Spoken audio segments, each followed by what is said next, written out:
नमस्कार। एक बार फिर से आप सभी का बहुत बहुत स्वागत है हमारे YouTube चैनल पे। आज फिर से मैं आप सभी के लिए क्लास 12 पॉलिटिकल साइंस का सैम्पल पेपर लेके आया हूँ। अभी वर्तमान समय में मैं कई दिनों से लगातार आपके लिए सैम्पल पेपर या फिर पहले के बोर्ड में पूछे गए प्रश्नों के सॉल्यूशन लेके आ रहा हूँ, ताकि आपका जो आने वाला बोर्ड का एग्जाम है वो काफ़ी बेहतर हो सके। क्योंकि अगर आप इन सभी प्रकार के सैंपल पेपर वगैरह को अच्छे से पढ़ लेते हो तो आपको पता है कि कहीं ना कहीं आपको इन्हीं में से प्रश्नों को पूछा जाएगा। ये तो पहला ऑप्शन है। कुछ बच्चे ऐसे होते हैं जो खासकर बोर्ड के समय में ही ज़्यादातर पढ़ते हैं, तो उनके लिए ये एक फ़ायदा है। दूसरा तो ये है कि अगर आपने शुरुआत से अगर पढ़ रखा है, बुक को पढ़ा है, मेरे नोट्स को पढ़ा है, मेरे वन शॉट वीडियो को पढ़ा है, और तब जाके आप अगर अभी के समय में सिंपल पेपर को पढ़ के एग्जाम की तैयारी कर रहे हो, तो आपको तो कोई दिक्कत होना ही नहीं है, क्योंकि आपने लगभग पूरे पॉलिटिकल साइंस को छान मारा है।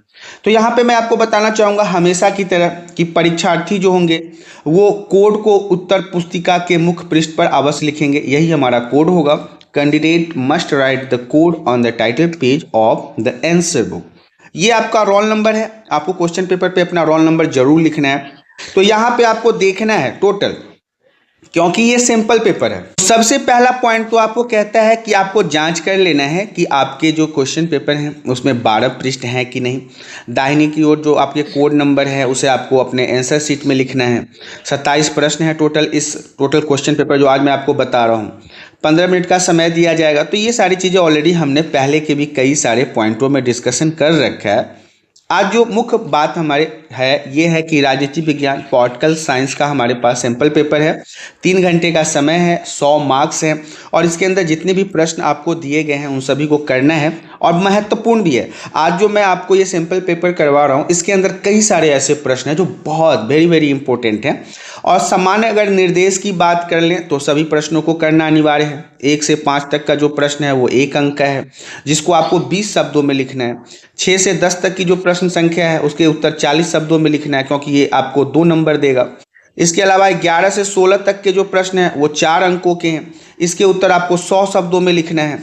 17 से 21 तक के जो प्रश्न है वो 5 अंकों का होगा, इसके उत्तर आपको 150 शब्दों में लिखना है।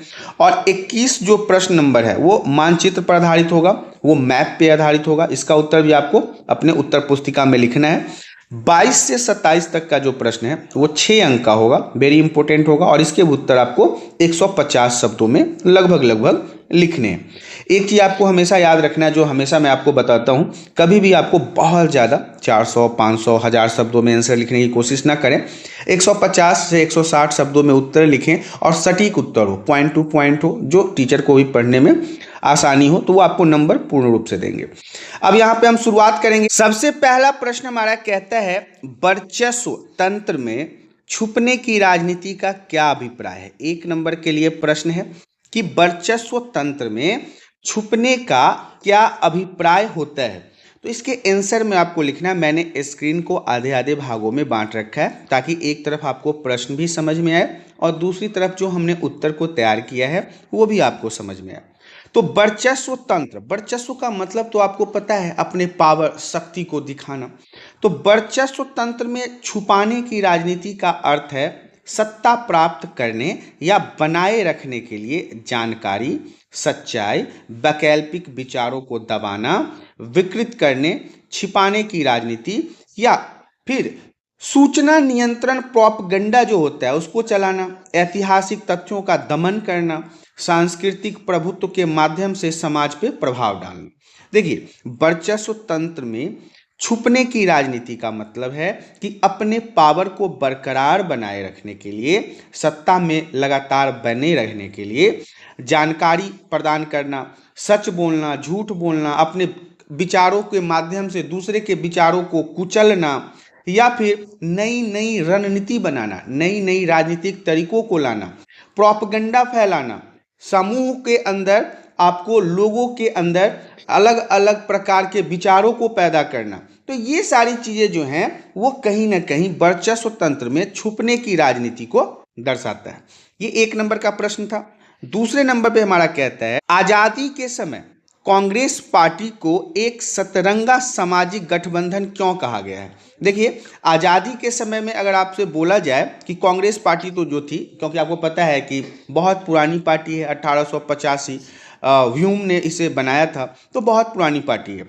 तो इसे एक सतरंगा सामाजिक गठबंधन क्यों कहा गया? तो आज़ादी के समय कांग्रेस पार्टी को सतरंग सामाजिक गठबंधन कहा गया क्योंकि इसमें समाज के विभिन्न वर्ग मौजूद थे। हिंदू था, मुस्लिम था, सिख था, दलित था, आदिवासी था, उद्योगपति भी थे, किसान भी थे। इन सभी की भागीदारी कांग्रेस पार्टी के अंदर था। यह पार्टी विविध विचारधाराओं और वर्गों के साथ लाकर स्वतंत्रता संग्राम का नेतृत्व करती थी। मतलब हिंदू, मुस्लिम, सिख, ईसाई, दलित, पद दलित, जनजातीय समुदाय सभी इसके अंदर थे और सभी के द्वारा जो आज़ादी का लड़ाई था उसे लड़ा जाता था, जो भारतीय समाज की बहुलता को दर्शाता है। तो ये भी आपका 1 नंबर के लिए प्रश्न यहाँ पे समाप्त हो गया। तीसरा प्रश्न हमारा कहता है, इतिहास की सबसे बड़ी गैराज सेल किसे कहा गया है? तो गैराज सेल के बारे में आपने पहले भी पढ़ा है कि गैराज सेल क्या था। इतिहास का सबसे बड़ा गैराज सेल सोवियत संघ के विघटन 1991 में जो हुआ था, उसके बाद उस प्रक्रिया को कहा गया। उस दौरान में जो घटनाएं हुई उसमें रूस ने आर्थिक संकट के दौरान अपने राज्य संचालित उद्योग, हथियारों, संसाधनों को निजीकरण करने के तहत कम कीमत पर बेच दिया।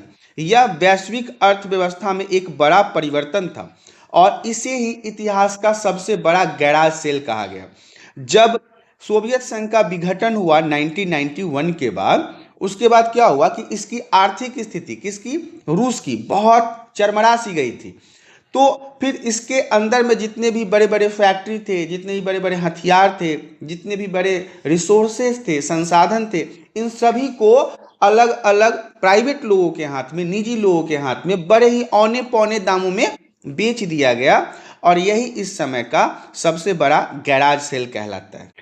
अगला प्रश्न हमारा प्रश्न नंबर 4 कहता है, 1960 के दशक में अमेरिका और सोवियत संघ की कौन सी 2 महत्वपूर्ण संधियों पर हस्ताक्षर हुआ था? याद रखिएगा, ये प्रश्न जो है वो आपका VVI रहेगा। अगर आपसे पूछा जाए कि 1960 के दशक में अमेरिका और सोवियत संघ, मतलब US और USSR के बीच में जो संधियां हुई हैं, वो 2 महत्वपूर्ण संधियां कौन सी थी?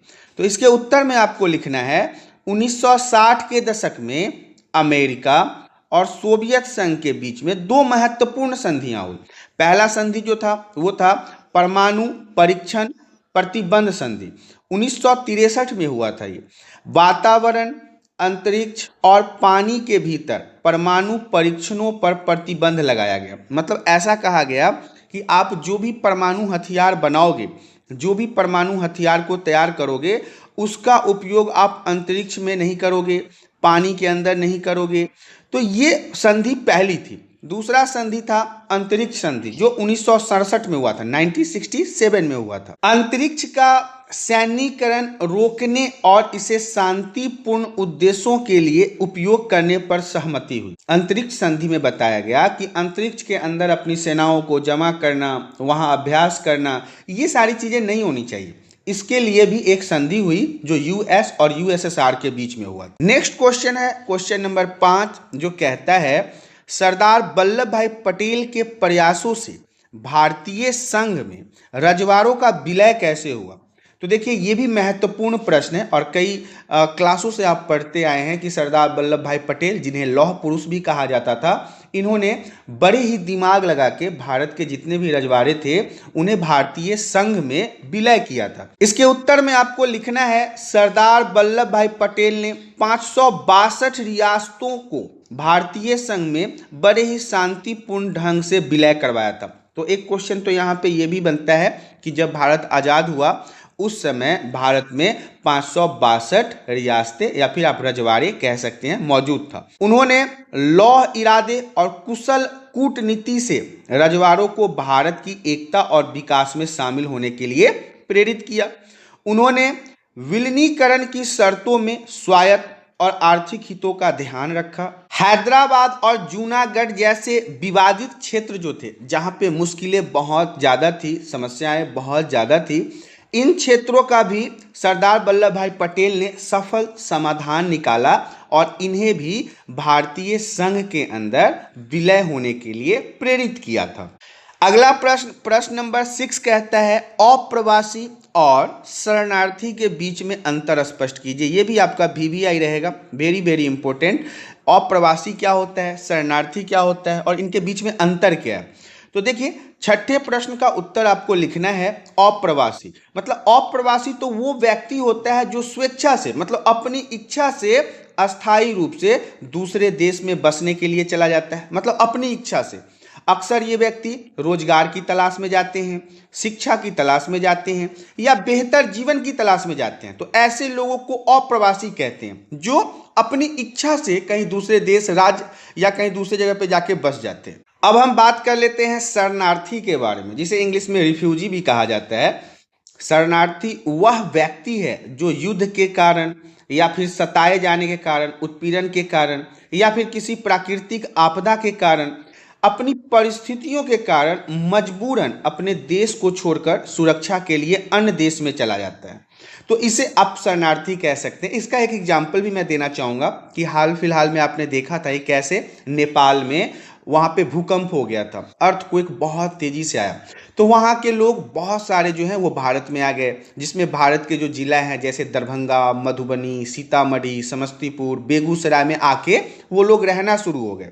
तो मुख्य अंतर के रूप में आप कह सकते हैं अप्रवासी जो है वो स्वेच्छा से जाता है, लेकिन शरणार्थी मजबूरी में जाता है। अगला प्रश्न नंबर 7 है, जो कहता है विकासशील देशों को क्योटो प्रोटोकॉल की बाध्यताओं से मुक्त क्यों रखा गया था। ये भी इंपॉर्टेंट है, क्योटो प्रोटोकॉल भी इंपॉर्टेंट है, विकासशील और विकसित देश के बीच के अंतर भी आपसे पूछे जा सकते हैं।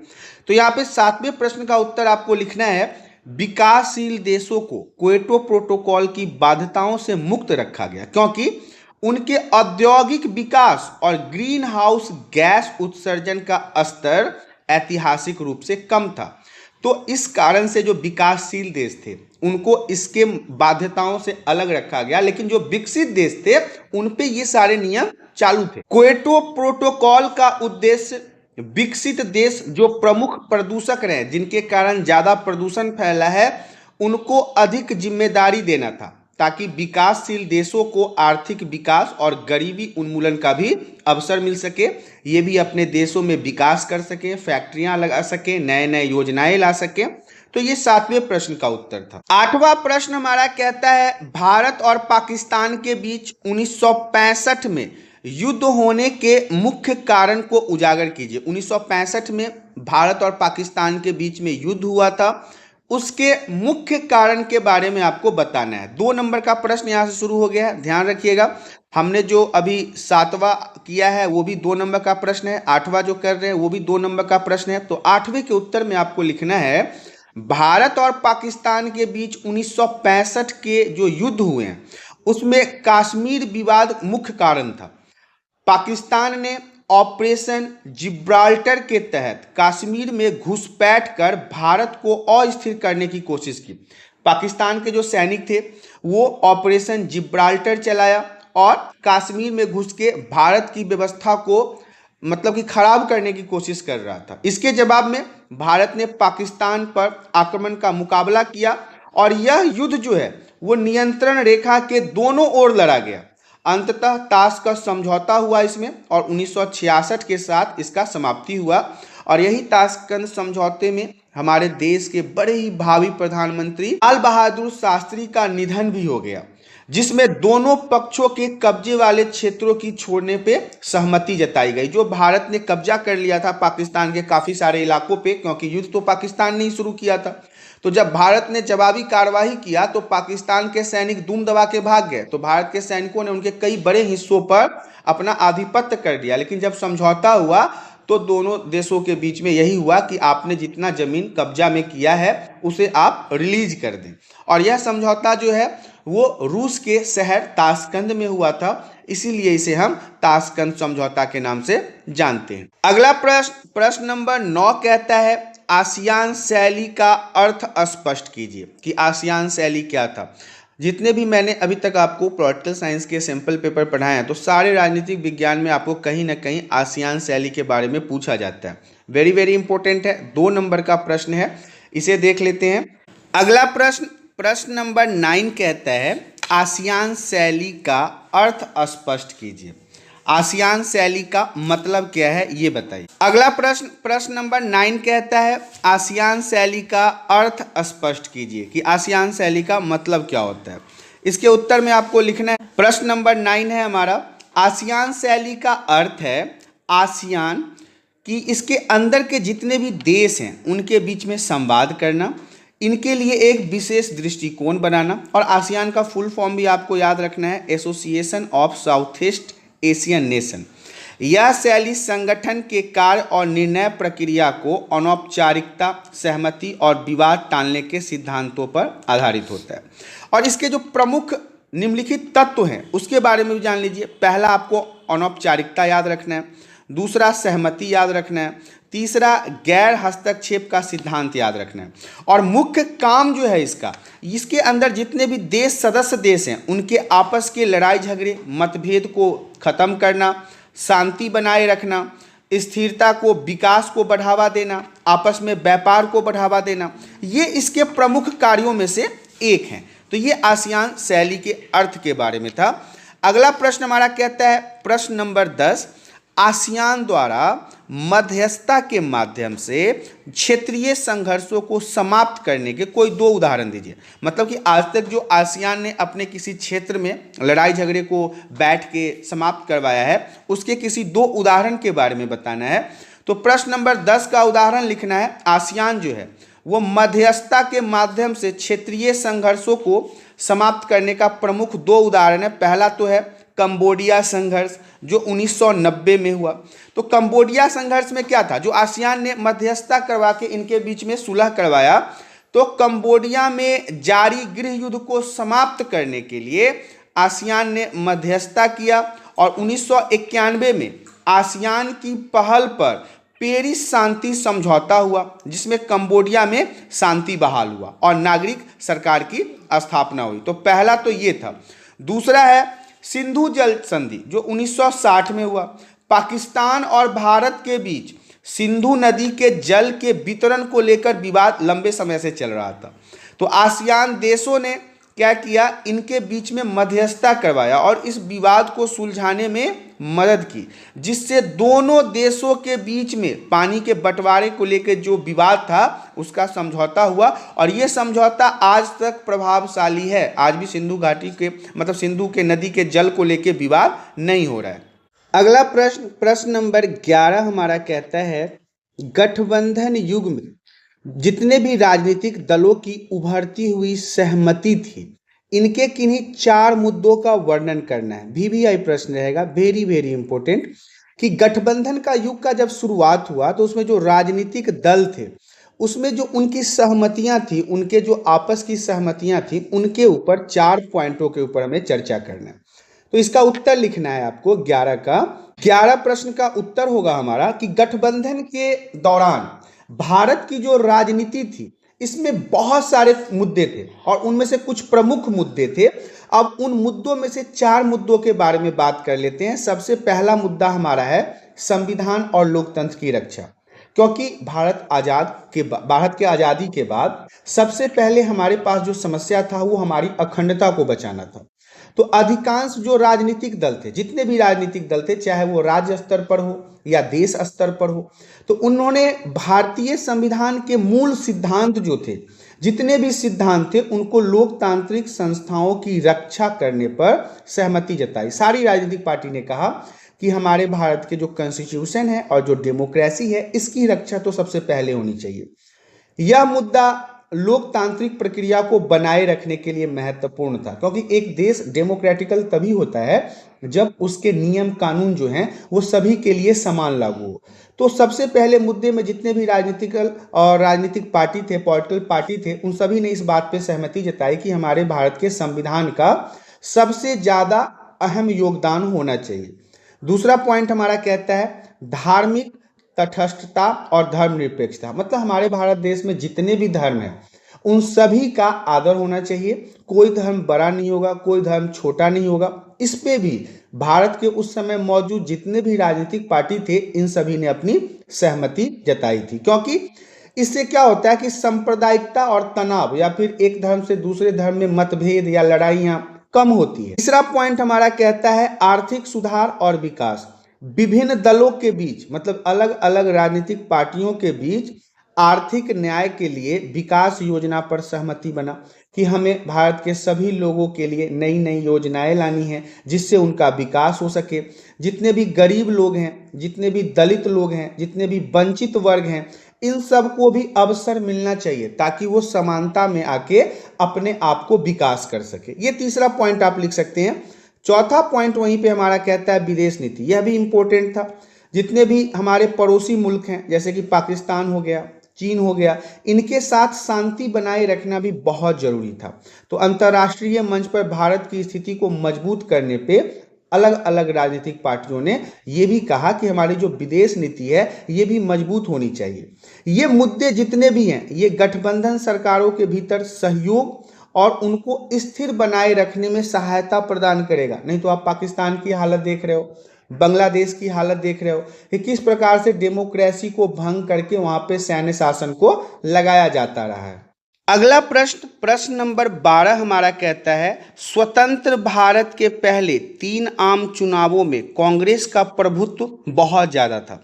तो ऐसे कौन कौन से उत्तरदायी कारक हैं, ऐसे कौन कौन से फैक्टर हैं जिसके कारण कांग्रेस की भूमिका पहले आम 3 चुनाव में, मतलब जो 3 आम चुनाव हुआ है उसमें महत्वपूर्ण रहा है, उसमें उनकी भारी बहुमत से जीत हुई है, इनके बारे में आपको विश्लेषण करना है। वेरी वेरी इंपॉर्टेंट रहेगा, बहुत महत्वपूर्ण क्वेश्चन है 12वां नंबर, क्योंकि मैंने अभी तक जितने भी आपको सैंपल पेपर या क्वेश्चन पेपर का सॉल्यूशन दिया है इसमें हर सैंपल पेपर में ये क्वेश्चन कहीं ना कहीं किसी न किसी रूप में हमसे टकराता रहा है। तो देखिए इसके उत्तर में आपको लिखना है कि स्वतंत्र भारत के पहले 3 आम चुनाव जो 1951 में पहला हुआ, 1952 में दूसरा हुआ और 1957 में तीसरा हुआ।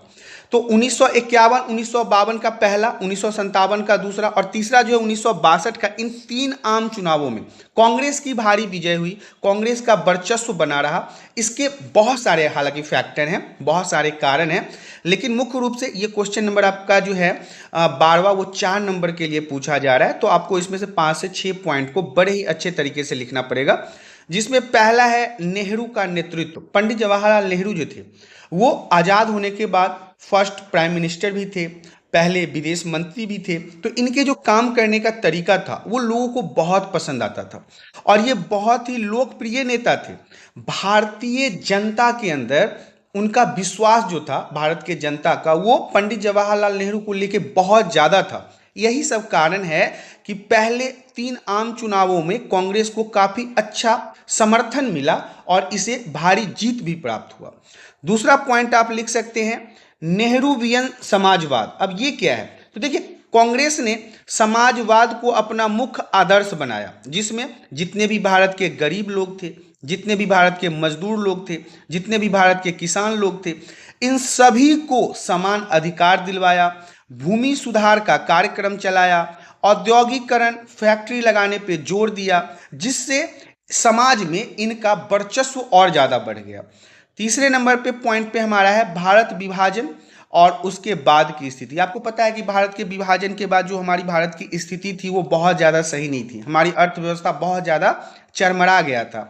तो विभाजन के बाद जो पाकिस्तान से आए हुए शरणार्थी थे, जो पाकिस्तान से भारत वापस आ गए थे, उनको रुकने का जुगाड़ करना, उनके लिए घर बनाना, उनके भोजन का प्रबंध करना, उनके साथ शांति से माहौल बना के देना, तो ये सारी चीज़ें भी नेहरू जी के छवि को और बेहतर बना रहा था। चौथा पॉइंट हमारा कहता है विरोधी दलों की कमजोरी। उस समय जो मौजूद हमारे भारत देश के अंदर जो चुनावी दल थे या फिर आप कह सकते हैं राजनीतिक दल थे, वो कहीं ना कहीं कांग्रेस की अपेक्षा कमजोर थे, कांग्रेस की तरह मजबूत नहीं थे, कांग्रेस की तरह उनके अंदर बहुत प्रतिभाशाली नेता वगैरह नहीं थे। तो ये सब कारण है कि विरोधी दल के कमजोर होने के कारण भी कांग्रेस को लगातार 3 आम चुनावों में भारी जोरदार विजय प्राप्त होता रहा और अपनी मजबूती ये चुनावी अखाड़े में बना रखे थे। पांचवा पॉइंट हमारा कहता है चुनावी रणनीतियां और संगठन। कांग्रेस का संगठन मजबूत था। पार्टी में चुनावी प्रचार, जनसभा करना, गांव में संपर्क बनाना, यह पार्टी की सफलता का प्रमुख कारण था। ये सभी लोगों को साथ में लेके चलते थे। इनके अंदर हिंदू भी था, मुस्लिम भी था, सिख भी था, ईसाई भी था, जैनी भी था, बौद्धि भी था, दलित भी था, आदिवासी भी था। तो ये सभी लोगों को साथ में लेके चल रहे थे, इसलिए इनका संगठन बहुत ही मजबूत था। नंबर 6 पॉइंट हमारा कहता है शीत युद्ध और अंतर्राष्ट्रीय संबंध। शीत युद्ध के दौर में भारत की तटस्थ नीति जो थी, जो मैंने आपको बताया गुटनिरपेक्षता के बारे में, कि या तो ना तो ये वर्सा पैक्ट के साइड थे, ना ही ये नाटो के संगठन के साइड थे। मतलब ये विश्व स्तरीय पे, अंतर्राष्ट्रीय पटल पे खुलकर अपनी बातों को रख सकते थे। तो ये भी इनके लिए एक महत्वपूर्ण था कि ये इनको बहुत ज़्यादा प्रभावशाली नेता बना रखा था। तो इन कारकों से आप समझ सकते हैं कि 3 आम चुनावों में इनको भरपूर बहुमत मिला और ये अपने राजनीतिक में बहुत अच्छे से कदम जमा रखे थे। अगला प्रश्न नंबर 13 हमारा कहता है जवाहरलाल नेहरू की मृत्यु के बाद, जब पंडित जवाहरलाल नेहरू की मृत्यु हो गई उसके बाद राजनीतिक उत्तराधिकार की चुनौती का परीक्षण कीजिए। अब पंडित जवाहरलाल नेहरू तो मर गए, तो प्राइम मिनिस्टर तो वही थे, लेकिन उनके मरने के बाद अब नया प्राइम मिनिस्टर कौन बनेगा, इसके लिए काफ़ी झोलझाल भी हुआ, काफ़ी उतार चढ़ाव भी देखने को मिला। इसके बारे में आपको डिटेल से बताना है, ये भी VVI प्रश्न रहेगा। अब हम 13वें प्रश्न की तरफ बढ़ते हैं। पंडित जवाहरलाल नेहरू की मृत्यु याद रखिएगा 1964 में हुआ था। इसके बाद भारत की राजनीति में उत्तराधिकारी की मतलब चुनने की जो प्रक्रिया थी वो एक गंभीर मुद्दा बन गया कि अब कौन बनेगा प्राइम मिनिस्टर। नेहरू जी के निधन के बाद कांग्रेस पार्टी और देश के कई महत्वपूर्ण राजनीति नेतृत्व संकट का सामना करना पड़ा, बहुत सारी परेशानियों का सामना करना पड़ा, जिसमें पॉइंट टू पॉइंट आपको देखना है। पहला पॉइंट तो हमारा कहता है नेहरू का प्रभाव और नेतृत्व। मतलब नेहरू जैसे नेता दूसरे नहीं प्राप्त हो पा रहे थे। नेहरू जी का जो नेतृत्व था भारत की राजनीति में वो बहुत ही प्रभावशाली था। उनका व्यक्तित्व और राजनीति में एकता का स्वरूप इतना मजबूत था कि उनका उत्तराधिकारी तय करना बहुत कठिन हो रहा था कि कौन अब नेहरू जी के विकल्प में काम करेगा। कांग्रेस पार्टी में ऐसा कोई नेता नहीं था, उनके समान व्यापक समर्थन किसी के पास नहीं था, लोग उतना ज़्यादा और दूसरे नेता को पसंद नहीं कर रहे थे। तो ये सारी प्रॉब्लम हो रही थी। अब देखिए यहाँ पे गांधी परिवार का उभार आया कि नेहरू जी की मृत्यु के बाद उन्हीं की बेटी इंदिरा गांधी को कांग्रेस पार्टी के नेतृत्व में नियुक्त किया गया।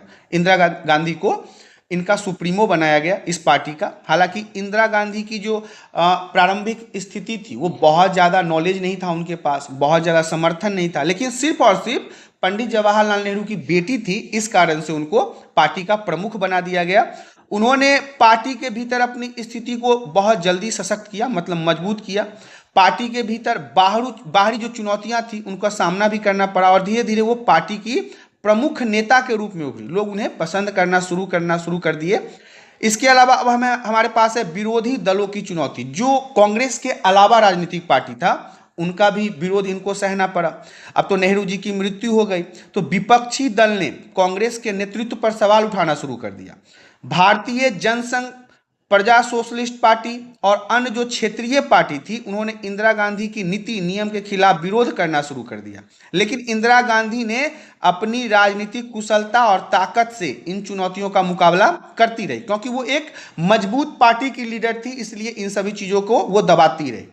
चौथा पॉइंट हमारा कहता है सामाजिक और आर्थिक नीति में बदलाव। आर्थिक नीति नियम में भी काफी बदलाव देखने को मिला। नेहरू की सामाजिक और आर्थिक नीतियों के साथ साथ विदेश नीति ने भी भारत को एक निश्चित दिशा दिया था, क्योंकि पंडित जवाहरलाल नेहरू ही पहले विदेश मंत्री थे, तो उसके जितने भी नियम थे वो भी कहीं ना कहीं एक अपना अहम योगदान दिखा रहा था। इंदिरा गांधी ने इन नीतियों में थोड़ा संशोधन भी किया, थोड़ा बदलाव किया और अपने आप के दृष्टिकोण से कई समस्याओं का समाधान पेश किया। उनके नेतृत्व भारत के सामाजिक न्याय, गरीबी उन्मूलन और औद्योगिकरण जैसे मुद्दों पर केंद्रित था। जैसे इनके पिताजी कह रहे थे कि औद्योगिकरण जरूरी है, उन्मूलन गरीबी से जरूरी है, समाज के अंदर न्याय होना चाहिए, तो इन्हीं सारे मुद्दों के ऊपर इंदिरा गांधी भी काम कर रही है। पांचवा पॉइंट हमारा कहता है अंतर पार्टी संघर्ष। अब देखिए, कांग्रेस पार्टी के भीतर भी नेहरू की मृत्यु के बाद नेतृत्व को लेकर संघर्ष बढ़ गया। सब चाहते थे कि हमें प्रधानमंत्री बना दिया जाए। पार्टी के जो कुछ वरिष्ठ नेता थे, जैसे लाल बहादुर शास्त्री हो गए, और अन्य राजनीतिक समूहों के बीच में प्रतिस्पर्धा होने लगी कि किसे प्रधानमंत्री बनाया जाए। जो सत्ता में हिस्सेदारी की मांग कर रहे थे, क्योंकि ये सब वरिष्ठ नेता थे। हालांकि शास्त्री जी की असामयिक मृत्यु 1966 में आपको पता है ताशकंद समझौते के दौरान हो गया था। उसके बाद श्रीमती इंदिरा गांधी को ही पार्टी की पकड़ मजबूत करनी पड़ी और उन्हीं को अपने अंदर पूरे पार्टी को लेना पड़ा। अब इसमें इंदिरा गांधी की भूमिका को भी देख लेते हैं। इंदिरा गांधी ने अपने राजनीतिक सूझबूझ, आत्मविश्वास और दृढ़ संकल्प से संकट को टाल दिया, मतलब जो भी संकट थे उसका हल निकाला। उन्होंने 1966 में भारत के प्रधानमंत्री के रूप में शपथ लिया। जब लाल बहादुर शास्त्री की मृत्यु हो गई, उसके बाद इन्होंने शपथ लिया और नेहरू जी के छवि को आगे बढ़ाया। मतलब जैसे नेहरू जी काम कर रहे थे, उन्हीं के कदमों पर ये भी अपना आगे काम करना शुरू किए।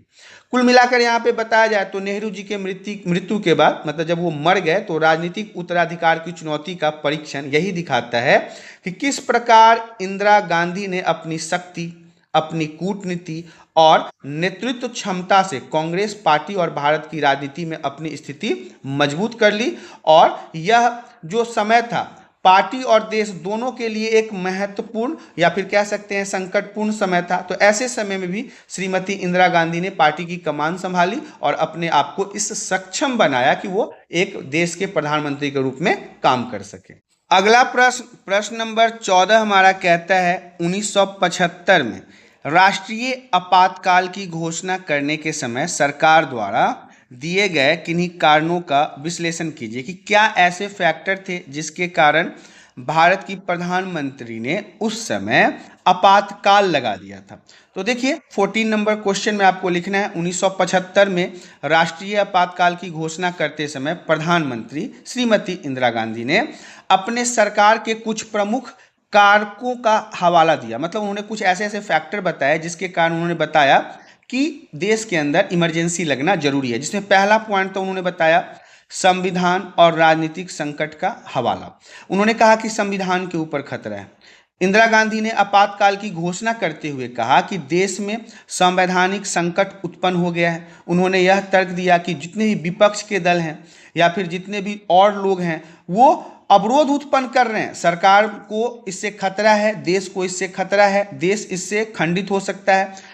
तो इस कारण से उन्होंने, पहला तो पॉइंट ये है कि जिस कारण से उन्होंने देश के अंदर इमरजेंसी लगाया। दूसरा पॉइंट है चुनाव में धांधली का आरोप। 1971 में लोकसभा चुनाव के बाद इंदिरा गांधी के खिलाफ चुनावी धांधली के आरोप उठे थे।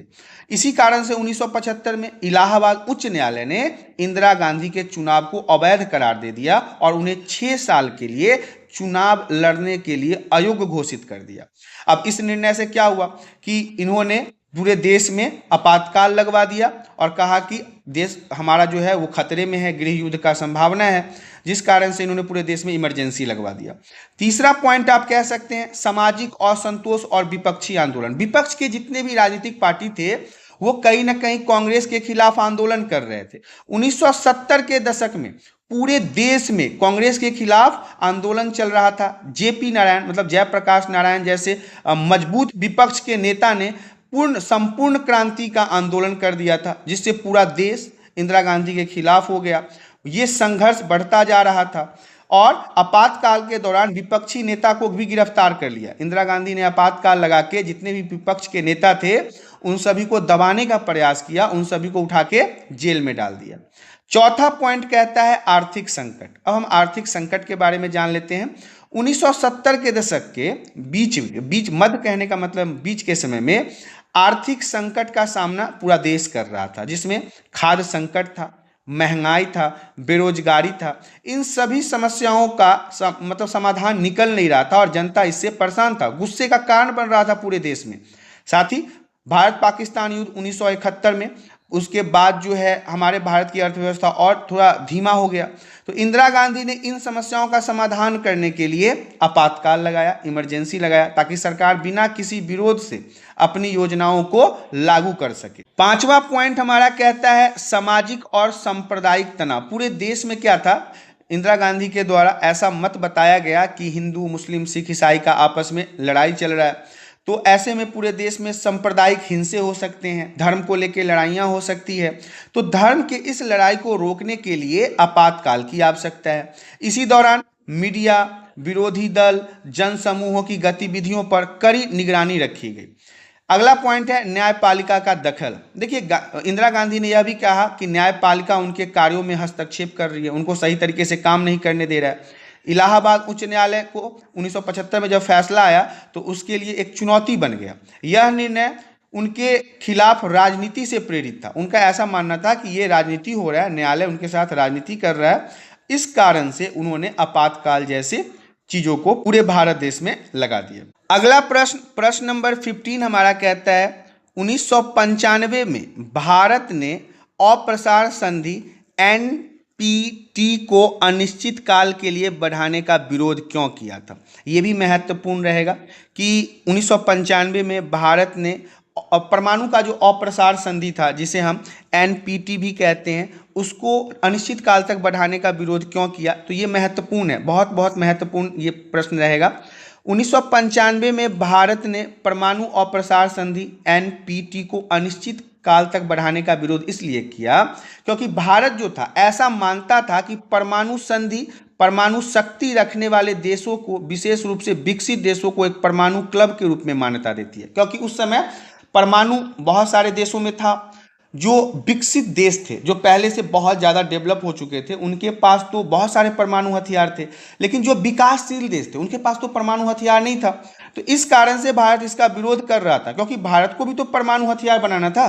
तो देखिए, परमाणु शक्ति में असमानता, भारत का ऐसा मानना था कि एनपीटी के तहत परमाणु हथियार रखने का अधिकार केवल उन विशेष देशों तक सीमित है, जैसे अमेरिका हो गया, रूस हो गया, चीन हो गया, ब्रिटेन हो गया, फ्रांस हो गया। यही सब देश के पास सिर्फ और सिर्फ परमाणु हथियार हैं। तो ऐसे में तो असमानता है, जबकि भारत और अन्य देश जो परमाणु शक्ति से उभरे थे, उनको नए नए बम या हथियार बनाने थे, तो ऐसे में उनके साथ तो भेदभाव हो जाता, क्योंकि कुछ देशों के पास परमाणु हथियार होता, कुछ देशों के पास नहीं होता। तो इस कारण से भी ये इसका विरोध कर रहा था। पॉइंट नंबर 2 हमारा कहता है न्याय संगत वैश्विक सुरक्षा में कमी। भारत का मानना था कि एनपीटी ने विश्व में परमाणु हथियारों के विस्तार रोकने का प्रयास किया। मतलब इसके द्वारा अब बाकी के जितने भी देश हैं उनको परमाणु हथियार बनाने से रोका जा रहा है। साथ ही यह देश उन लोगों को संरक्षण भी देता है जिन्होंने पहले से ही परमाणु हथियारों का भंडार कर लिया है। इससे भारत जैसे देशों को न्याय संगत सुरक्षा का आश्वासन नहीं मिल रहा था, इसलिए भी इसने विरोध किया कि भैया हमें तो परमाणु हथियार बनाना है। तीसरा पॉइंट हमारा कहता है परमाणु निशस्त्रीकरण और कोई प्रगति नहीं। भारत ने एनपीटी में इस बात को लेकर असंतोष व्यक्त किया कि परमाणु हथियार रखने वाले देशों ने संधि में प्रतिबद्धताओं के बावजूद परमाणु निशस्त्रीकरण की दिशा में कोई ठोस कदम नहीं उठाए। परमाणु निशस्त्रीकरण का क्या मतलब है कि ज़्यादा से ज़्यादा परमाणु हथियारों का जखीरा आपको अपने देश में नहीं रखना है, लेकिन फिर भी जिन देशों के पास परमाणु हथियार थे वो लगातार अपने परमाणु शक्ति को बढ़ा ही रहे थे, तो भारत ने इसका भी विरोध किया। चौथे नंबर पॉइंट पे है स्वतंत्र परमाणु नीति। भारत ने हमेशा अपनी स्वतंत्र परमाणु नीति का समर्थन किया।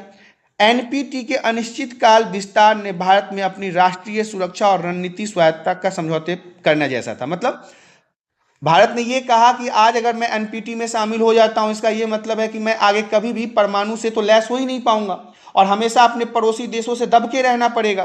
तो इस कारण से भारत ने एनपीटी के अनिश्चित काल विस्तार के विरोध में अपनी स्थिति उत्पन्न की और बताया इसके बजाय परमाणु निशस्त्रीकरण से और वैश्विक प्रयासों पर जोर दिया। प्रश्न नंबर 16 हमारा कहता है वीटो शक्ति को नकारात्मक वोट क्यों कहा जाता है। 2 नंबर के लिए यह भी महत्वपूर्ण रहेगा, वेरी वेरी इंपॉर्टेंट। क्या वीटो प्रणाली को समाप्त कर देना चाहिए या नहीं? अपने उत्तर में आपको तर्क देना है। कि वीटो पावर होना चाहिए या नहीं होना चाहिए। तो देखिए, वीटो शक्ति को नकारात्मक वोट क्यों कहा जाता है, इसके बारे में जान लेते हैं। वीटो शक्ति को नकारात्मक वोट इसलिए कहा जाता है क्योंकि यह एक ऐसी शक्ति है जिसके द्वारा कोई सदस्य देश, विशेष रूप से सुरक्षा परिषद के जो अस्थायी सदस्य जैसे 5 ही देश हैं, किसी प्रस्ताव या निर्णय को अस्वीकार कर सकता है, भले ही उस पर अधिकांश सदस्य देशों का सहमति हो फिर भी। अब देखो, ये 5 देश जो हैं, ये जो चाहेंगे वही होगा, बाकी तो अस्थायी सदस्य हैं, और जो अस्थायी सदस्य हैं वो जो चाहते हैं वही होता है। तो वीटो का प्रयोग करके किसी एक सदस्य द्वारा निर्णय की प्रक्रिया पूरी तरह से नकारा जा सकता है, जिससे लोकतांत्रिक तरीकों में यह निर्णय लेने पर भारी असर पड़ता है। तो अब यहाँ पे प्रश्न ये उठता है कि क्या वीटो प्रणाली को समाप्त कर देना चाहिए या नहीं। तो समर्थन में तर्क भी है, जैसे कि विरोध नहीं करने के पक्ष में संयम और संतुलन। वीटो प्रणाली क्या है कि अंतर्राष्ट्रीय मंच पर अस्थायी देशों को सुरक्षा परिषद में संतुलन बनाए रखने की अनुमति देता है, ताकि अस्थायी सुरक्षा परिषद में जितना भी देश जुड़ा हुआ है सब में संतुलन बना रहे।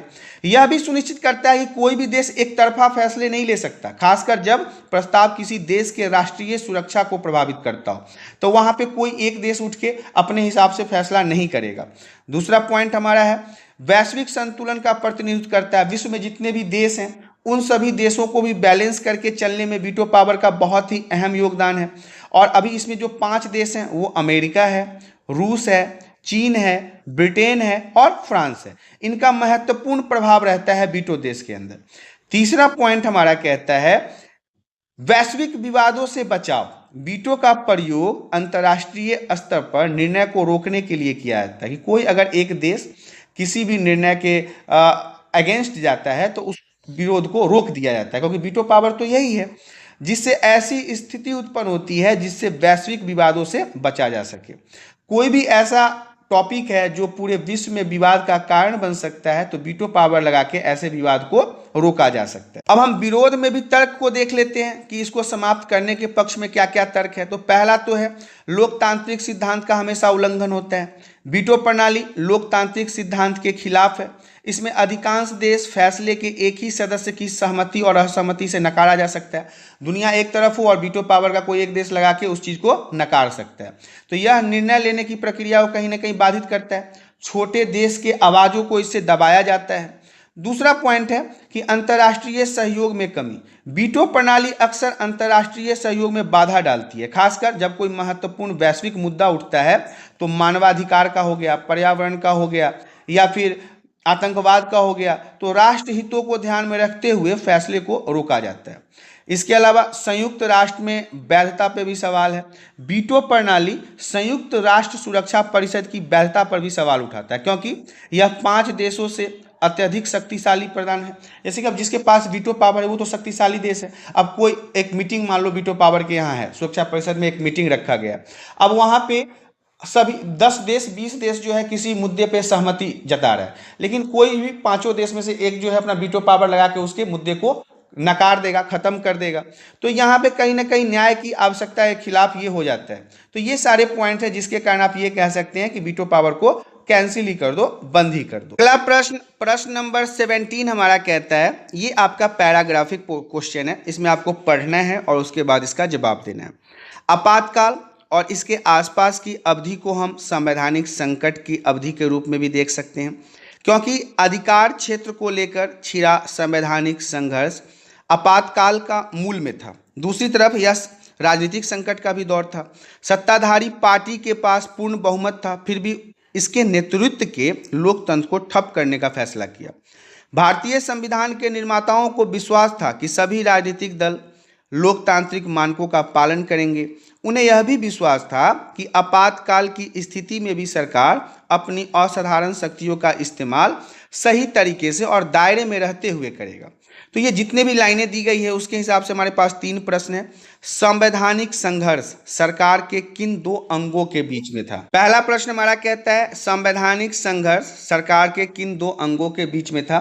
तो देखिए, संवैधानिक संघर्ष जो था उस समय वो मुख्य रूप से कार्यपालिका और न्यायपालिका के बीच में था। यह संघर्ष मुख्य रूप से 1970 के दशक में हुआ, जब भारत में कार्यपालिका और न्यायपालिका के अधिकारों और शक्तियों को लेकर कई विवाद उभरे।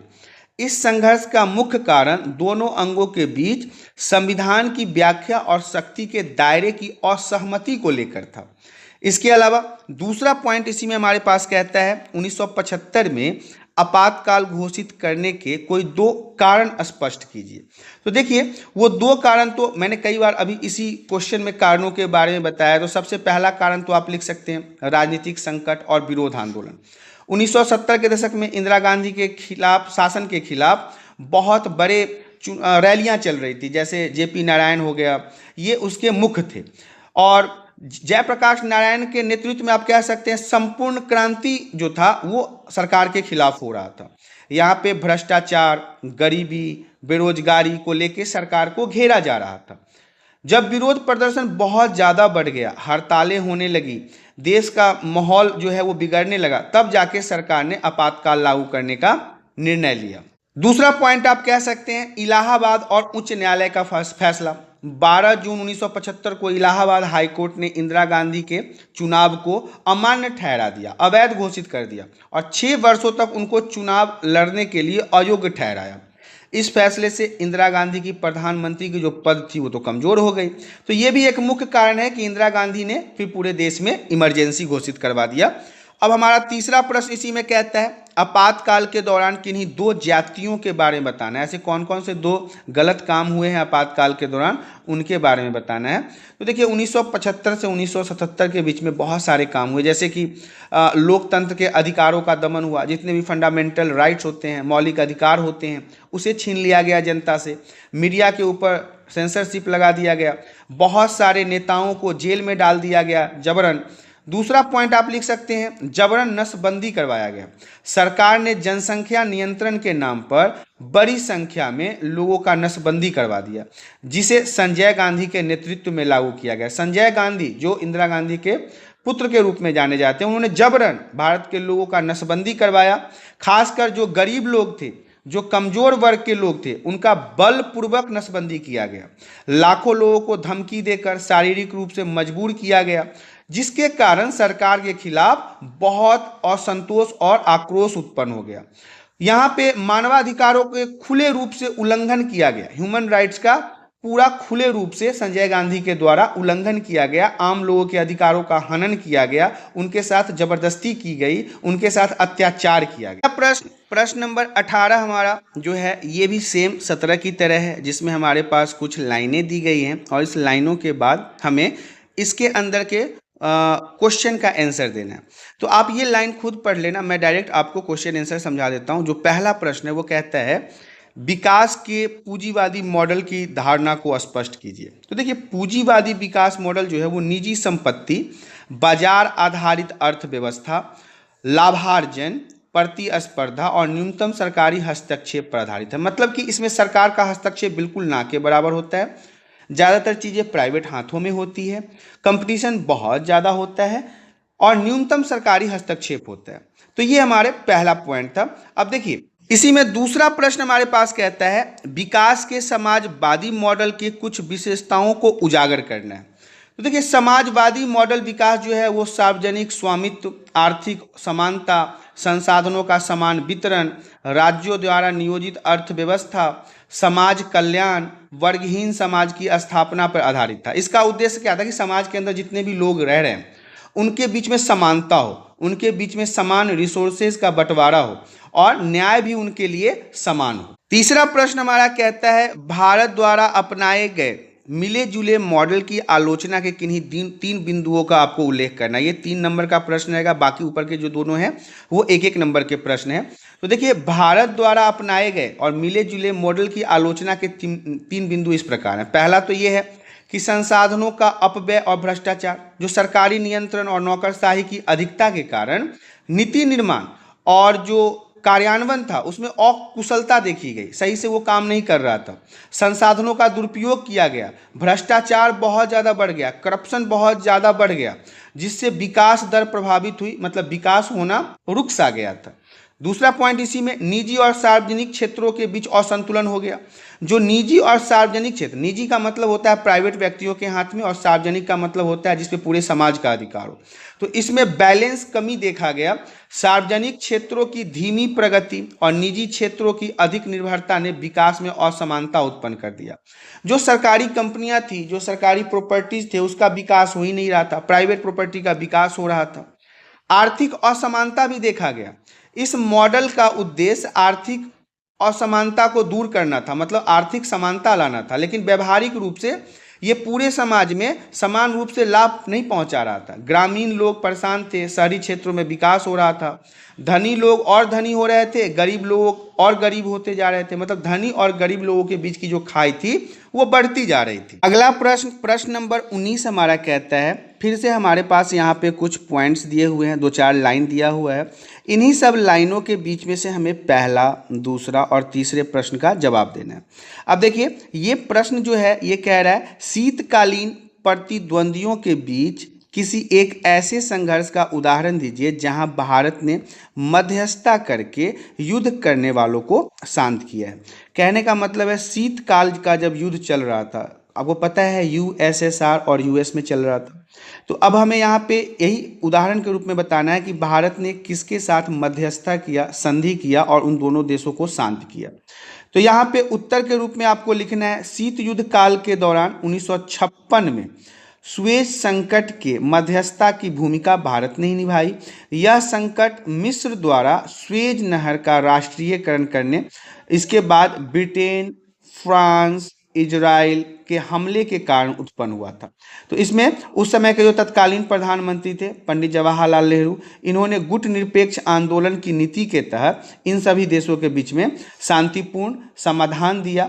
भारत ने संयुक्त राष्ट्र में एक प्रमुख भूमिका निभाई और कूटनीतिक माध्यमों में संघर्षरत पक्षों को बातचीत के लिए प्रेरित किया और इनके बीच में मध्यस्थता करवाया और संघर्ष को टालने के लिए क्षेत्रीय शांति को बहाल करने में मदद किया।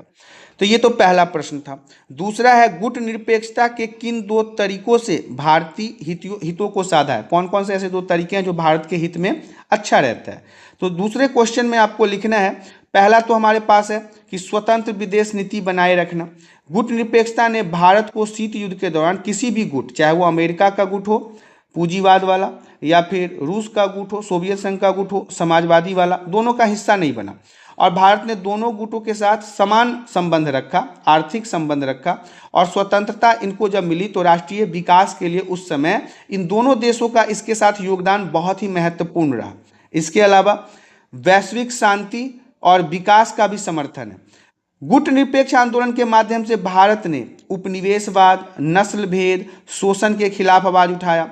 अब देखो, अगर ये किसी भी ग्रुप के साथ होता तो ना तो ये उपनिवेशवाद के ऊपर सवाल उठा पाता, न नस्ल के भेदभाव के ऊपर सवाल उठा पाता, न शोषण के खिलाफ आवाज उठा पाता। तो इससे भारत के विकासशील देशों के साथ एकजुटता बनाने का अवसर मिला है, जो वैश्विक मंचों पर भारतीय हितों की रक्षा को सशक्त बनाया है। अब अगर हम तीसरे प्रश्न की बात करें तो गुट निरपेक्षता नीति की इसकी आलोचना भी हुई, इसकी शिकायतें भी हुई है गुट निरपेक्षता को लेके। अब वो कौन कौन से नीति हैं? तो देखिए, भारत की गुट निरपेक्षता नीति की आलोचना में निम्नलिखित 2 प्रमुख बिंदुओं के बारे में आपको पढ़ना है। पहला तो है तटस्थता के बजाय झुकाव का आरोप। आलोचकों का मानना है, जो शिकायत करते हैं गुट निरपेक्षता का, कि भारत का झुकाव अक्सर सोवियत संघ की ओर रहा है, मतलब रूस की ओर रहा है। और ये बात सही भी है, क्योंकि रूस हमेशा से भारत की मदद करता रहा। विशेष रूप से 1971 की भारत सोवियत मित्रता संधि को गुट निरपेक्षता की नीति के विपरीत माना गया। मतलब कि भारत का जो संधि है सोवियत संघ के साथ, आपको पता है 20 वर्षीय मित्रता संधि है। अब यहाँ पे भी कई प्रकार की चीज़ों को देखा गया। उन्होंने कहा कि हमेशा झुकाव इसका जो है भारत का, वो रूस की ओर होता है। और एक चीज़ और देखिएगा कि रूस का भी झुकाव भारत की ओर होता है, क्योंकि दोनों में गहरी मित्रता है। और ये मित्रता इंदिरा गांधी के समय से ही है। जब पाकिस्तान के साथ युद्ध हो रहा था तब उस समय भी रूस ने भारत की मदद की थी। इसके बाद हम अब दूसरे पॉइंट की तरफ देख लेते हैं। गुट निरपेक्ष आंदोलन विकासशील देशों के लिए ठोस आर्थिक सामरिक लाभ सुनिश्चित करने में विफल रहा। इससे यह आंदोलन केवल सैद्धांतिक स्तर पर ही सीमित रहा और भारत के राष्ट्रीय हितों को प्रभावी रक्षा करने के लिए नहीं कर सका। अब व्यवहारिक परिणामों में कमी के बारे में समझ लीजिए कि व्यवहारिक परिणाम में कमी क्या है, कि गुटनिरपेक्ष आंदोलन जो है वो विकासशील देशों के लिए एक ठोस आर्थिक और सामरिक लाभ सुनिश्चित करने में विफल रहा। अगर ये किसी ग्रुप के साथ जाता तो हो सकता है कि इस ग्रुप से इसको बहुत ज़्यादा लाभ मिलता और ये बहुत ज़्यादा विकसित हो सकता था, लेकिन देखिए ऐसा नहीं है। अगर कोई इस बात को लेकर आलोचना करता है तो ये भी तो है कि अगर कोई भी ग्रुप किसी अन्य ग्रुप के साथ लड़ता तो उसके साथ भारत को भी लड़ना होता, और लड़ाई में तो भारत को अपनी आर्थिक स्थिति खोनी पड़ती, आर्थिक स्थिति पे इसका गहरा असर पड़ता। तो ये सारी चीजें भी यहाँ पे देखने को मिलता है। अगला प्रश्न 20वां प्रश्न हमारा कहता है, सबसे पहले तो आपको इसमें कार्टून को देखना है। देखिए ये हमारे पास कार्टून है। अब इस कार्टून को आपको बड़े ही ध्यान से देख के फिर इसके नीचे के प्रश्न के उत्तर को देना है।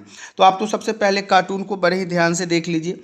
अब देखिए यहाँ पे प्रश्न कहा गया है, ऊपर दिए गए कार्टून को ध्यानपूर्वक अध्ययन कीजिए और निम्नलिखित प्रश्नों का उत्तर आपको देना है। तो पहले प्रश्न के लिए आपको 1 नंबर मिलेगा, दूसरे प्रश्न के लिए आपको 2 नंबर मिलेगा, तीसरे प्रश्न के लिए आपको भी 2 नंबर मिलेगा। मतलब टोटल 5 नंबर पे ये प्रश्न आपको करना है। पहला क्वेश्चन हमारा कहता है, शस्त्रधारी बलिष्ठ सैनिक किस देश का प्रतिनिधित्व करता है। तो ये कार्टून देख के आपको इसमें लिखना है, ये यूएस का प्रतिनिधित्व कर रहा है। दूसरा क्वेश्चन इसमें हमारा कह रहा है, उसकी वर्दी पर विभिन्न देशों पर लिखे हुए नामों का क्या महत्व है। देखिए इसके वर्दी पर जो अलग अलग देश के नाम लिखे हुए हैं, इसका मतलब है कि ये इन सभी देशों में सैनिक हस्तक्षेप कर सकता है, किसी भी देश के अंदर सैनिक हस्तक्षेप में ये भागीदार हो सकता है। और तीसरा जो ग है वो कहता है, इस कार्टून में कौन सा महत्वपूर्ण संदेश मिल रहा है। तो इस कार्टून को देख के यही जानकारी प्राप्त हो रहा है कि अमेरिका जिस प्रकार का शक्तिशाली देश है, वो किसी भी अन्य देश के अंदर जाकर अपने हस्तक्षेप को कर सकता है, वहाँ के आर्थिक, सामाजिक, राजनीतिक गतिविधियों में अपना हस्तक्षेप करके उन्हें उलट पुलट सकता है। कहीं ना कहीं यही तीनों पॉइंट इसके अंदर दर्शाया गया है। अगला प्रश्न नंबर 21 हमारा है, मैप से जुड़ा हुआ, मानचित्र से जुड़ा हुआ प्रश्न है। हालांकि आंसर इसमें मैंने ऐड कर दिया है। इस प्रश्न में हमारे पास कुछ प्रश्न को देखना है, जैसे कि पहला प्रश्न हमारे पास कह रहा है कि यह राज्य वर्ष 1966 में बना। तो मतलब कौन सा राज्य था जो 1966 में बना था। तो देखिए पहले नंबर पे मैंने आंसर यहाँ पे दे रखा है, हरियाणा जो है वो 1966 में बना था। आपको इस मानचित्र पे हरियाणा को नोट करना है कि कौन सा ऐसा जगह है जो हरियाणा है। दूसरा है, कौन सा जो राज्य है वो 1987 में बनाया गया। 1987 में किस राज्य का निर्माण किया गया। तो अरुणाचल प्रदेश का निर्माण जो है वो 1987 में किया गया था, याद रखिएगा। मानचित्र से जुड़ा प्रश्न है तो महत्वपूर्ण रहेगा। तीसरा प्रश्न इसी में हमारा कहता है, वह राज्य जो 1960 में बनाया गया। अब 1960 में जो बना वह राज्य है गुजरात। ये भी आपको याद रखना है, 1960 में जिस राज्य का निर्माण हुआ वो गुजरात है। अगला प्रश्न है प्रश्न नंबर 4, कौन सा राज्य जो है वो 2000 में अस्तित्व में आया था। तो देखिए ये चौथा प्रश्न है और चौथा प्रश्न के उत्तर में आपको लिखना है उत्तराखंड, और 2000 के समय में ही झारखंड का भी निर्माण हुआ था। अगला प्रश्न 5वां प्रश्न हमारा कहता है, कौन सा राज्य है जो 1972 में बनाया गया था। 1972 में कौन सा राज्य बनाया गया था। तो मेघालय जो है वो 1972 में बना के शुरू हो गया था, मतलब इस राज्य की अस्तित्व हो गई थी। तो यहाँ पे आपको इस मैप में ABCD करके इन्हीं पॉइंटों को नोट करना है कि कौन कौन से राज्य जो हैं वो कौन कौन से वर्ष में निर्माण हुए थे। ये महत्वपूर्ण रहेगा, इम्पोर्टेंट है। अब हम आगे की तरफ बढ़ते हैं। अगला प्रश्न हमारा है प्रश्न नंबर 22, जो कहता है, जन आंदोलनों के किन्हीं 3 लाभ तथा किन्हीं 3 हानियों का आपको वर्णन करना है। देखिए 3 लाभ के लिए आपको यहाँ पे 3 नंबर मिलेंगे, और साथ ही साथ यदि आप 3 हानियां लिखते हैं तो वहाँ भी आपको 3 नंबर मिलेंगे। तो टोटल 6 नंबर का प्रश्न हो जाता है ये, जिसमें आपको जनता के द्वारा किए गए आंदोलन के बारे में 3 लाभ के बारे में लिखना है, 3 हानि के बारे में लिखना है। तो आइए शुरुआत करते हैं। इसके उत्तर में आपको लिखना है, पहले तो मैं आपको जन आंदोलन के लाभ के बारे में बता देता हूँ कि क्या क्या फायदे हुए थे जनता के आंदोलन से। तो सबसे पहला पॉइंट तो है कि लोकतांत्रिक भागीदारी में वृद्धि। डेमोक्रेसी में लोगों ने अपनी भागीदारी को सफल बनाया। जन आंदोलन जनता को राजनीतिक प्रक्रिया में सक्रिय रूप से भाग लेने का अवसर प्रदान करता है। जो जनता का आंदोलन है, जो जन आंदोलन है, उसमें राजनीतिक प्रक्रिया के अंदर जो जनता है वो डायरेक्टली इन्वॉल्व होता है, जिससे क्या होता है, डेमोक्रेसी स्ट्रांग होता है, मजबूत होता है। डेमोक्रेसी में भाग लेने से डेमोक्रेसी मजबूत होता है और नागरिक अधिकारों की रक्षा होती है।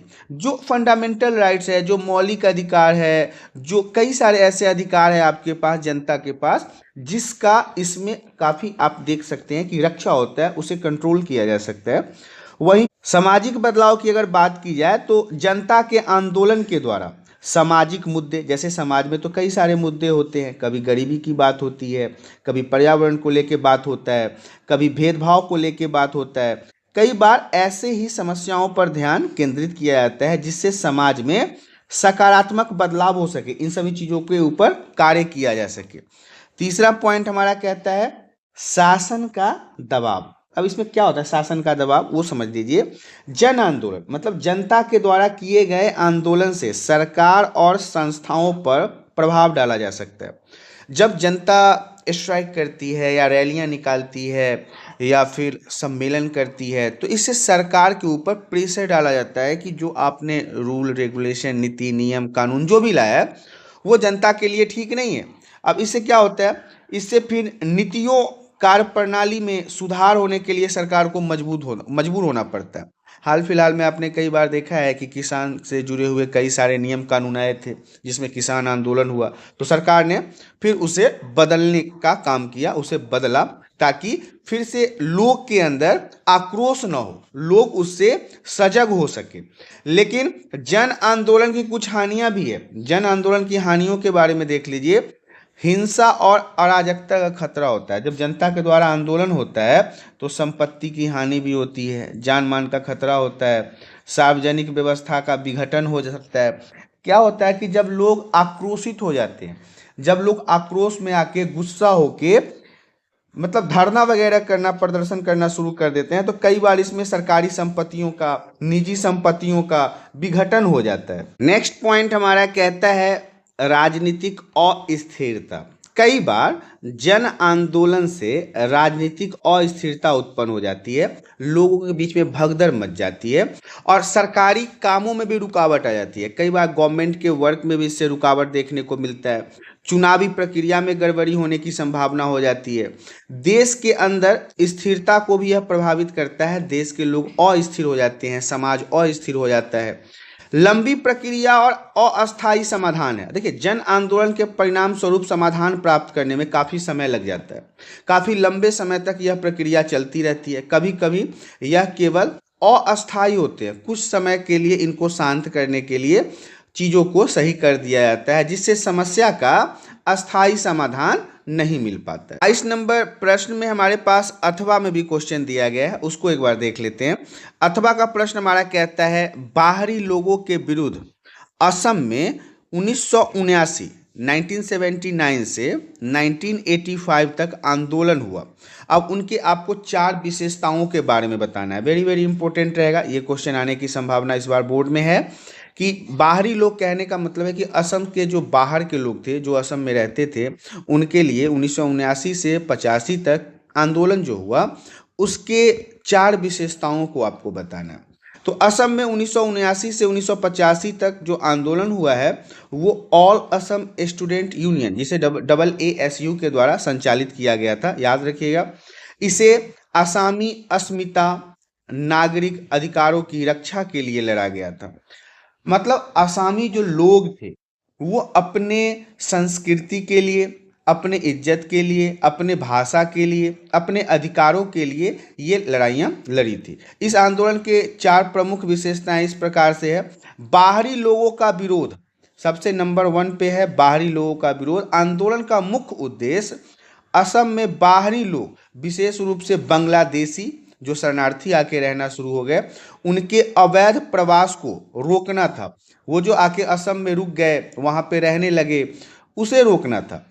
स्थानीय लोगों का मानना था कि प्रवास उनके संसाधन, संस्कृति और रोजगार अवसरों पर प्रभाव डाल रहा है। मतलब ये जो बांग्लादेश के लोग आके रहने लगे हैं, इनके आने से हमारी संस्कृतियां खराब हो रही है, हमारे रोजगार के अवसर हमसे छीन रहे हैं, हमारे देश के अंदर मतलब कि ये गलत प्रभाव डाल रहा है। दूसरा पॉइंट हमारा कहता है असंवैधानिक प्रवासियों की पहचान और निष्कासन। आंदोलन में असम में जो अवैध प्रवासी थे उनके पहचान किया जाना चाहिए था। मतलब इनका मानना ऐसा था कि आप असम में ऐसे लोगों का पहचान करें जो असम के नहीं है या फिर भारत के नहीं है, जो बांग्लादेशी है, शरणार्थी है, प्रवासी है, उनकी पहचान की जाए और उनको यहाँ से हटाया जाए। यह आरोप था कि बांग्लादेशी मुसलमान ने असम में सामाजिक और राजनीतिक ढांचे को नुकसान पहुंचाया था। मतलब समाज के अंदर आपको पता है कि देह व्यापार के जितने भी कार्य होते हैं ज़्यादातर बांग्लादेशी मुस्लिम महिलाएं ही करती हैं, तो कहीं ना कहीं समाज में यह एक गलत मैसेज जाता है और राजनीतिक ढांचों को भी नुकसान पहुंचाया है। तो ये दूसरे पॉइंट पे आपको लिखना है। तीसरे पॉइंट में हमारा कह रहा है बड़ी संख्या में हड़ताल और विरोध प्रदर्शन। आंदोलन जब शुरू हो गया था, देखिए यहाँ पे मैंने आपको बताया है कि AASU, जिसे हम ऑल असम स्टूडेंट यूनियन कहते हैं, इनके द्वारा जब हड़ताल शुरू हुई तो इस हड़ताल में कई महीनों तक प्रदर्शन लगातार होते रहे, जिसमें हजारों छात्र, स्थानीय नागरिक शामिल थे। इसने क्या किया, राज्य की अर्थव्यवस्था को प्रभावित किया और सरकार पर दबाव भी डाला। और लास्ट जो है वो है असम समझौता, जो 1985 में हुआ था। 1 नंबर के लिए भी यह महत्वपूर्ण है। अगर आपसे पूछा जाए कि असम समझौता कब हुआ था तो आप बताएंगे 1985 में हुआ था। आंदोलन 1985 में असम समझौता के रूप में समाप्त हुआ, जिसमें असम सरकार और केंद्रीय सरकार, मतलब जो असम का जो राजकीय सरकार था और जो उस समय के कैबिनेट में सेंट्रल गवर्नमेंट में सरकार थी, उन्होंने सुनिश्चित किया कि 1971 से पहले के बांग्लादेशी प्रवासियों को असम का नागरिक माना जाएगा, जबकि 1971 के बाद जितने भी लोग आए हैं उनको बाहर निकालने के उपाय किए जाएंगे। तो ये हमारा प्रश्न नंबर 22 का अथवा का उत्तर था। अगला प्रश्न है प्रश्न नंबर 23, जो कहता है पर्यावरण संबंधी किन्हीं 3 मसलों पर भारत के पक्ष का विश्लेषण कीजिए। इंपॉर्टेंट है। 3 मसलों के लिए आपको 6 नंबर मिलेंगे, मतलब एक एक मसले के लिए आपको 2-2 नंबर मिलेंगे। आप अगर 3 मसलों के बारे में बताते हैं तो आपको 6 नंबर कुल इसमें प्राप्त हो जाएंगे। तो 23वां प्रश्न जो है वो कहता है भारत पर्यावरण संबंधी कई महत्वपूर्ण मुद्दों पर सक्रिय रूप से अपनी स्थिति प्रस्तुत करता है। यहाँ 3 प्रमुख पर्यावरण मसलों पर भारत के पक्ष में मैं विश्लेषण करके आपको बता रहा हूँ। सबसे पहला तो है कि जलवायु परिवर्तन और ग्रीन हाउस गैस उत्सर्जन। भारत जलवायु परिवर्तन के मुद्दे पर यह तर्क प्रस्तुत करता है, जबकि यह विकासशील देश है। यह ऐतिहासिक ग्रीन हाउस गैस उत्सर्जन में हिस्सेदारी कम है, फिर भी भारत का पक्ष है कि हमारे जलवायु में इन चीज़ों की कमी होनी चाहिए। भारत का पक्ष है कि प्रमुख जिम्मेदारी उन देशों का होना चाहिए जिन्होंने पहले ही बड़े पैमाने पर ये रिसोर्सेज का दोहन किया है। भारत ने पेरिस समझौते में जलवायु परिवर्तन के खिलाफ कार्रवाई करने का वचन दिया है, लेकिन यह विकास के लिए न्याय संगत वित्तीय प्रौद्योगिकी सहायता की आवश्यकता की बात भी करता है। देखिए क्या है कि जो देश विकसित हैं उन लोगों ने तो पहले ही बहुत सारा विकास कर लिया, उद्योग लगा लिया, आज वो विकसित देश में है। लेकिन भारत तो विकासशील देश है, तो भारत को तो जरूरी है ना कि वो अपने जगह पर अच्छे अच्छे उद्योग लगाए, फैक्ट्री लगाए और विकास करे। तो ये पहला पॉइंट था। दूसरा है कि वन संरक्षण और वनों का कटना।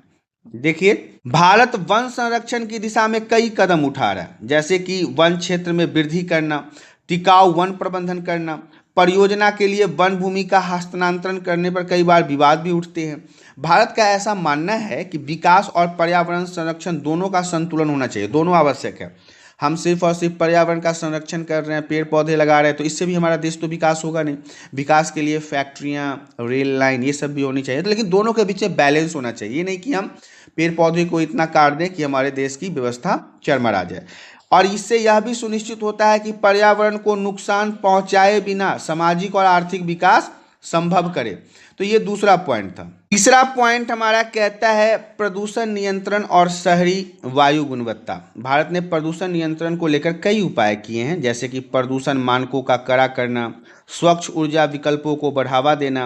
हालांकि औद्योगिकरण और शहरीकरण के कारण प्रदूषण की स्थिति गंभीर होती जा रही है। भारत का यह पक्ष है कि विकसित देशों को अपनी तकनीक और वित्तीय मदद बढ़ानी चाहिए ताकि विकासशील देशों में प्रदूषण कम करने के उपाय अपनाए जा सके। और ये सारे जो मुद्दे हैं, ये जो तीनों पॉइंट मैं आपको बताया हूँ, पर्यावरण संरक्षण और आर्थिक विकास को संतुलित करता है और ये जरूरी भी है। और वैश्विक सहयोग की भी यहाँ पे आवश्यकता है। पूरे विश्व को इस मुद्दों पे सोचना जरूरी है। 23 नंबर प्रश्न में हमारे पास अथवा में भी प्रश्न है जो कहता है वैश्वीकरण के राजनीतिक परिणामों का विश्लेषण कीजिए। अब वैश्वीकरण के राजनीतिक परिणामों का विश्लेषण भी आपके 6 नंबर का प्रश्न है। तो देखिए अथवा में जो प्रश्न है इसका भी उत्तर हमने यहाँ पे संलग्न कर रखा है। वैश्वीकरण के राजनीतिक परिणामों का विश्लेषण करते समय यह देखा जा सकता है कि राजनीतिक संरचनाएं, शासन, अंतर्राष्ट्रीय संबंध पर यह गहरा प्रभाव डालता है। इसके क्या क्या परिणाम हो सकते हैं? तो पहला परिणाम तो हो सकता है कि राष्ट्रीय संप्रभुता और शासन पर असर हो सकता है इसका। देखिए वैश्वीकरण के परिणाम स्वरूप राष्ट्रीय संप्रभुता पर दबाव पड़ा है। वैश्विक संस्थाएं जितने भी हैं, संयुक्त राष्ट्र हो गया, वैश्विक बैंक, विश्व बैंक हो गया, अंतर्राष्ट्रीय मुद्रा कोष हो गया, इन्होंने अलग अलग देशों के आंतरिक मामलों में हस्तक्षेप करना शुरू कर दिया है और स्वतंत्रता को सीमित करके रखता है। इसके साथ ही व्यापार, निवेश और वैश्विक नियमों का पालन करना भी अनिवार्य हो गया। इनका ऐसा मानना है कि इनके द्वारा बनाए गए जितने भी नियम हैं उन सभी को पालन करना जरूरी है। दूसरा पॉइंट हमारा कहता है राजनीतिक पार्टियों और विचारधाराओं का बदलाव। वैश्वीकरण के विभिन्न देशों में राजनीतिक विचारधारा को भी प्रभावित किया है। जैसे कि कई लोगों ने पूंजीवादी नीतियों को अपनाया, उदारवादी नीतियों को अपनाया। तो अलग अलग देशों ने अपना अलग अलग तरह के पॉइंटों को शामिल किया, जबकि देश में वैश्वीकरण के खिलाफ विरोध और राष्ट्रवादी विचारधाराओं की वृद्धि हुई है। इससे जो राजनीतिक दल है, जो पॉलिटिकल पार्टी है, उनमें भी विविधता आई है। अलग अलग पार्टियां जो हैं वो अलग अलग तरह के सोच को रखते हैं, जिससे असमानताएं तेज हुई है और इस पर बहस भी तेज हुआ है। तीसरा पॉइंट इसमें हमारे पास कहता है वैश्विक शासन व्यवस्था में परिवर्तन। वैश्विक शासन व्यवस्था में परिवर्तन कहने का मतलब है जितने भी अंतर्राष्ट्रीय संगठन हैं, चाहे वो WTO हो जाए समझौता, या फिर नाटो, या फिर यूरोपीय संघ, जितने और भी बहुत सारे हैं, IMF है, विश्व बैंक है, इन सभी देशों में कहीं ना कहीं देखा जाता है कि कुछ देश जो है वो एक तरफा नीतियां अपनाई है। जैसे अमेरिका किसी की नहीं सुनता। अमेरिका फर्स्ट दृष्टिकोण जो वैश्विक सहयोग को चुनौती करता है, ये अपने हिसाब से चलता है, अपने हिसाब से रूल को बनाता है, अपने हिसाब से रेगुलेशन को बनाता है।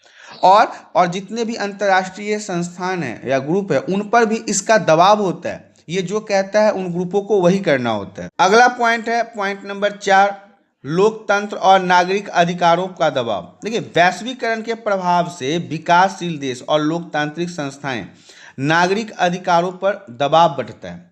कभी कभी वैश्विक पूंजी और विदेशी निवेश के चलते जो स्थानीय समुदाय होते हैं, जो स्थानीय लोग होते हैं, उनके अधिकारों का भी हनन हो जाता है, जिससे लोगों का समाज के प्रति, राजनीति के प्रति असंतोष उत्पन्न होता है और वो उसका विरोध करना शुरू कर देते हैं। इसके अलावा वैश्विक स्तर पर सुरक्षा और मानवाधिकारों का उल्लंघन को लेकर नई चिंताएं उभरी है। कई बार लोगों के अधिकारों की बात अगर की जाए, मानव के अधिकारों की बात की जाए, ह्यूमन राइट्स की बात कर दी जाए, तो ये कई बार छत बिछत होता रहता है। इसमें गड़बड़ियां कई बार देखी गई है। इसके अलावा राजनीतिक अस्थिरता और संघर्ष भी बढ़ रहा है। राजनीति में, पॉलिटिकल पार्टी में भी अस्थिरता आ रही है। कुछ लोग जो हैं वो अलग अलग तरह के सोच को रखते हुए राजनीतिक पार्टी को चला रहे हैं और इन्हीं सोच के कारण इन्हीं आपस की पार्टियों में लड़ाई झगड़े संघर्ष चलता रहता है। वैश्वीकरण से वैश्विक आर्थिक एकता बढ़ी है, लेकिन ये आर्थिक असमानताओं को भी बढ़ावा देता है। जहाँ पर हमें कुछ कमाई हो रही है वैश्वीकरण के कारण, वहीं पे दूसरी तरफ अगर देखें तो हमारे समाज में असमानताएं भी बढ़ती जा रही है और संघर्ष और राजनीतिक अस्थिरता उत्पन्न हो सकती है। कई देशों में वैश्वीकरण के कारण बढ़ती असमानताएं और संसाधनों का असमान वितरण नागरिक के बीच में अशांति और विरोध को बढ़ा रहा है। कई देशों में ऐसा देखा गया कि वैश्वीकरण से लाभ तो पहुंच रहा है, लेकिन उनके लोगों के बीच में असमानताएं फैल रही है, असंतोष फैल रहा है और इसका विरोध वहां के नागरिक दिन प्रतिदिन करते जा रहे हैं। सोवियत संघ के विघटन के पश्चात साम्यवादी देशों में रूस के साथ भारत के संबंध सबसे मजबूत रहे हैं। कोई 3 उदाहरण देकर आपको इस कथन की पुष्टि करना है। तो देखिए, सोवियत संघ के विघटन के बाद 1991 के बाद भारत के साथ रूस का संबंध तो वाकई में अच्छा रहा, जिसमें पहला तो आप कह सकते हैं सैन्य सहयोग। रूस और भारत के बीच में सैन्य सहयोग का गहरा प्रभाव देखने को मिला है। रूस ने भारत को आधुनिक हथियार प्रदान किया है, सैन्य उपकरण प्रदान किए हैं, जैसे सुखोई 30 हो गया, लड़ाकू विमान हो गया, T-90 टैंक हो गया, परमाणु पनडुब्बियां हो गया। तो इससे इन दोनों के बीच में अच्छे संबंध बने हैं। दूसरा पॉइंट है ऊर्जा और परमाणु सहयोग। रूस ने भारत को ऊर्जा और परमाणु क्षेत्र में भी सहयोग प्रदान किया है। रूस ने भारत को ऊर्जा के क्षेत्र में कई सारे नई उपलब्धियों को दिलाया है। भारत को कुदनकुलम परमाणु ऊर्जा संयंत्र के निर्माण में मदद किया है रूस ने, और भविष्य में कई सारे और परियोजनाओं को सहयोग बढ़ाने की योजना इन दोनों देशों के बीच में चल रहा है। और साथ ही साथ भारत और रूस के बीच में तेल गैस क्षेत्र में भी कई बार हिस्सेदारी देखी गई है, जिसमें भारत की मदद हमेशा से रूस करता है। तीसरा पॉइंट है वैश्विक कूटनीति समर्थन। रूस ने हमेशा ही भारत के हितों का समर्थन किया है। जब भारत को पाकिस्तान से प्रॉब्लम था तब भी रूस ने खुलकर भारत का समर्थन किया। अमेरिका ने पाकिस्तान का समर्थन किया, लेकिन रूस ने हमेशा की तरह भारत का समर्थन किया। संयुक्त राष्ट्र सुरक्षा परिषद में अस्थायी सदस्यता के लिए भी भारत का समर्थन कर रहा है रूस। वीटो पावर के लिए अस्थायी सदस्य बनाने के लिए रूस ने भारत का समर्थन किया है। लेकिन चाइना जो है, जो दोगला देश चाइना है, ये हमेशा गद्दारी करता है। तो भारत के दृष्टिकोण का समर्थन करना रूस हमेशा से शुरुआत से ही बना रखा है। रूस ने हमेशा भारतीय मामलों में विदेश नीति के स्तर पर एक मजबूत और स्थिर साझेदारी के रूप में अपनी भूमिका भारत के साथ निभाई है। सोवियत संघ के विघटन के बाद रूस और भारत के बीच सहयोग जो है वो काफ़ी मजबूत रहा है। दोनों देशों के बीच में कई सारी संधियां भी है। इन दोनों देशों ने सामरिक ऊर्जा कूटनीतिक रिश्तों को भी मजबूत बनाया है। तो ये 24 का क्वेश्चन था। इसमें हमारे पास अथवा में भी है कि नव अंतर्राष्ट्रीय आर्थिक व्यवस्था NIEO की धारणा का जन्म कैसे हुआ। 1972 में अल्प विकसित देशों को लाभ पहुंचाने के लिए अंकटाड, जिसे हम UNCTAD कहते हैं, इसके द्वारा जो 4 प्रस्ताव पारित किए गए हैं उसके बारे में बताना। इसके उत्तर में आपको लिखना है नव अंतर्राष्ट्रीय आर्थिक व्यवस्था, new international economic order NIEO, इसका 1970 में विकसित किया गया, जब विकासशील देशों ने यह महसूस किया कि वैश्विक आर्थिक प्रणाली उनके हितों के लिए सही तरीके से प्रस्तुत नहीं हो रहा है। तो फिर यहाँ पे UNCTAD द्वारा कुछ प्रस्ताव पारित किया गया। अब उसे समझ लेते हैं। अंतर्राष्ट्रीय व्यापार प्रणाली में सुधार, मतलब UNCTAD ने यह कहा कि विकासशील देश अपने निर्यात उत्पादों के लिए बेहतर कीमत मिलेगा, मतलब जो भी प्रोडक्ट वो दूसरे देशों में बेचेंगे उनके लिए उसको बेहतर पैसे मिलेंगे।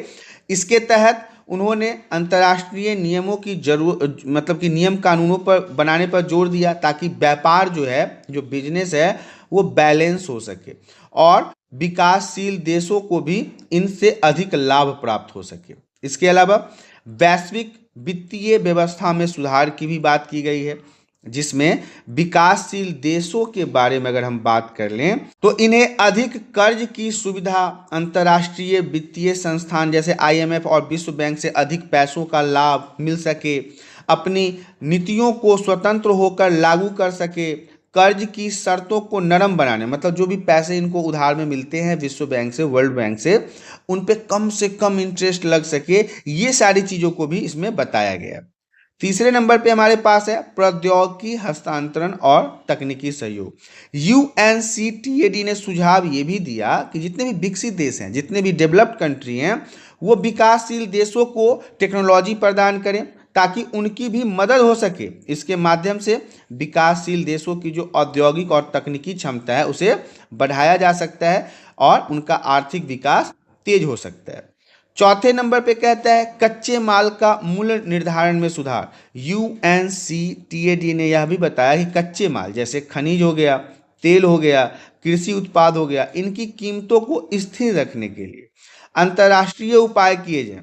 विकासशील देशों को इन संसाधनों पर नियंत्रण और उनके मूल्य निर्धारण में अधिक भागीदारी मिलना चाहिए।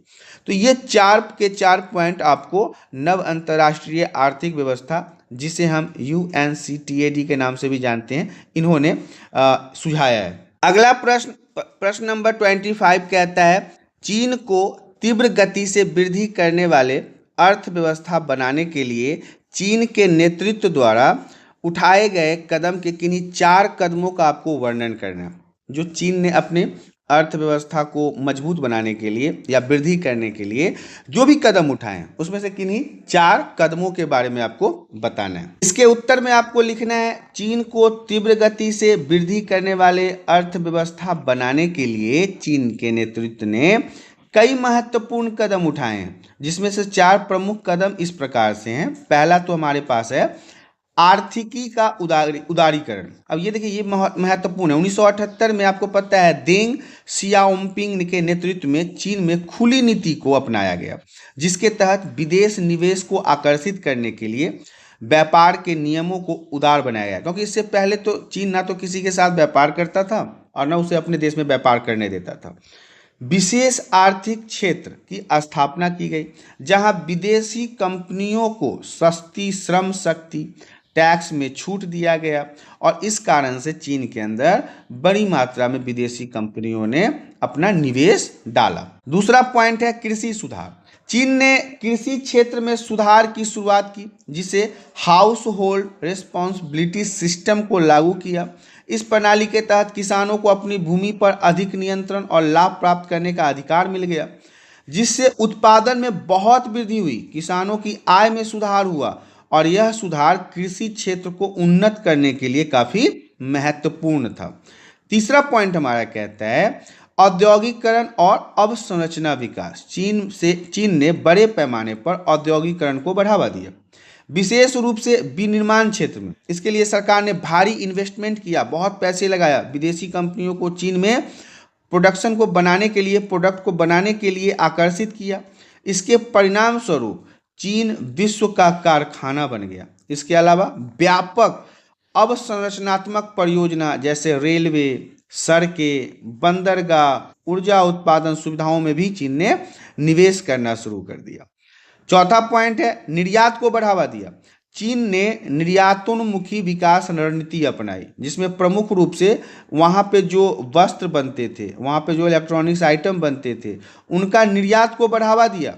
इसके लिए चीन ने अपनी मुद्रा युआन को कमजोर रखा, जिससे चीनी उत्पादों की अंतर्राष्ट्रीय बाजार में प्रतिस्पर्धात्मक बढ़ी, लोग कंपटीशन में ज़्यादा आने लगे। साथ ही चीन ने मुक्त व्यापार समझौते और द्विपक्षीय व्यापार समझौते को भी बढ़ावा दिया।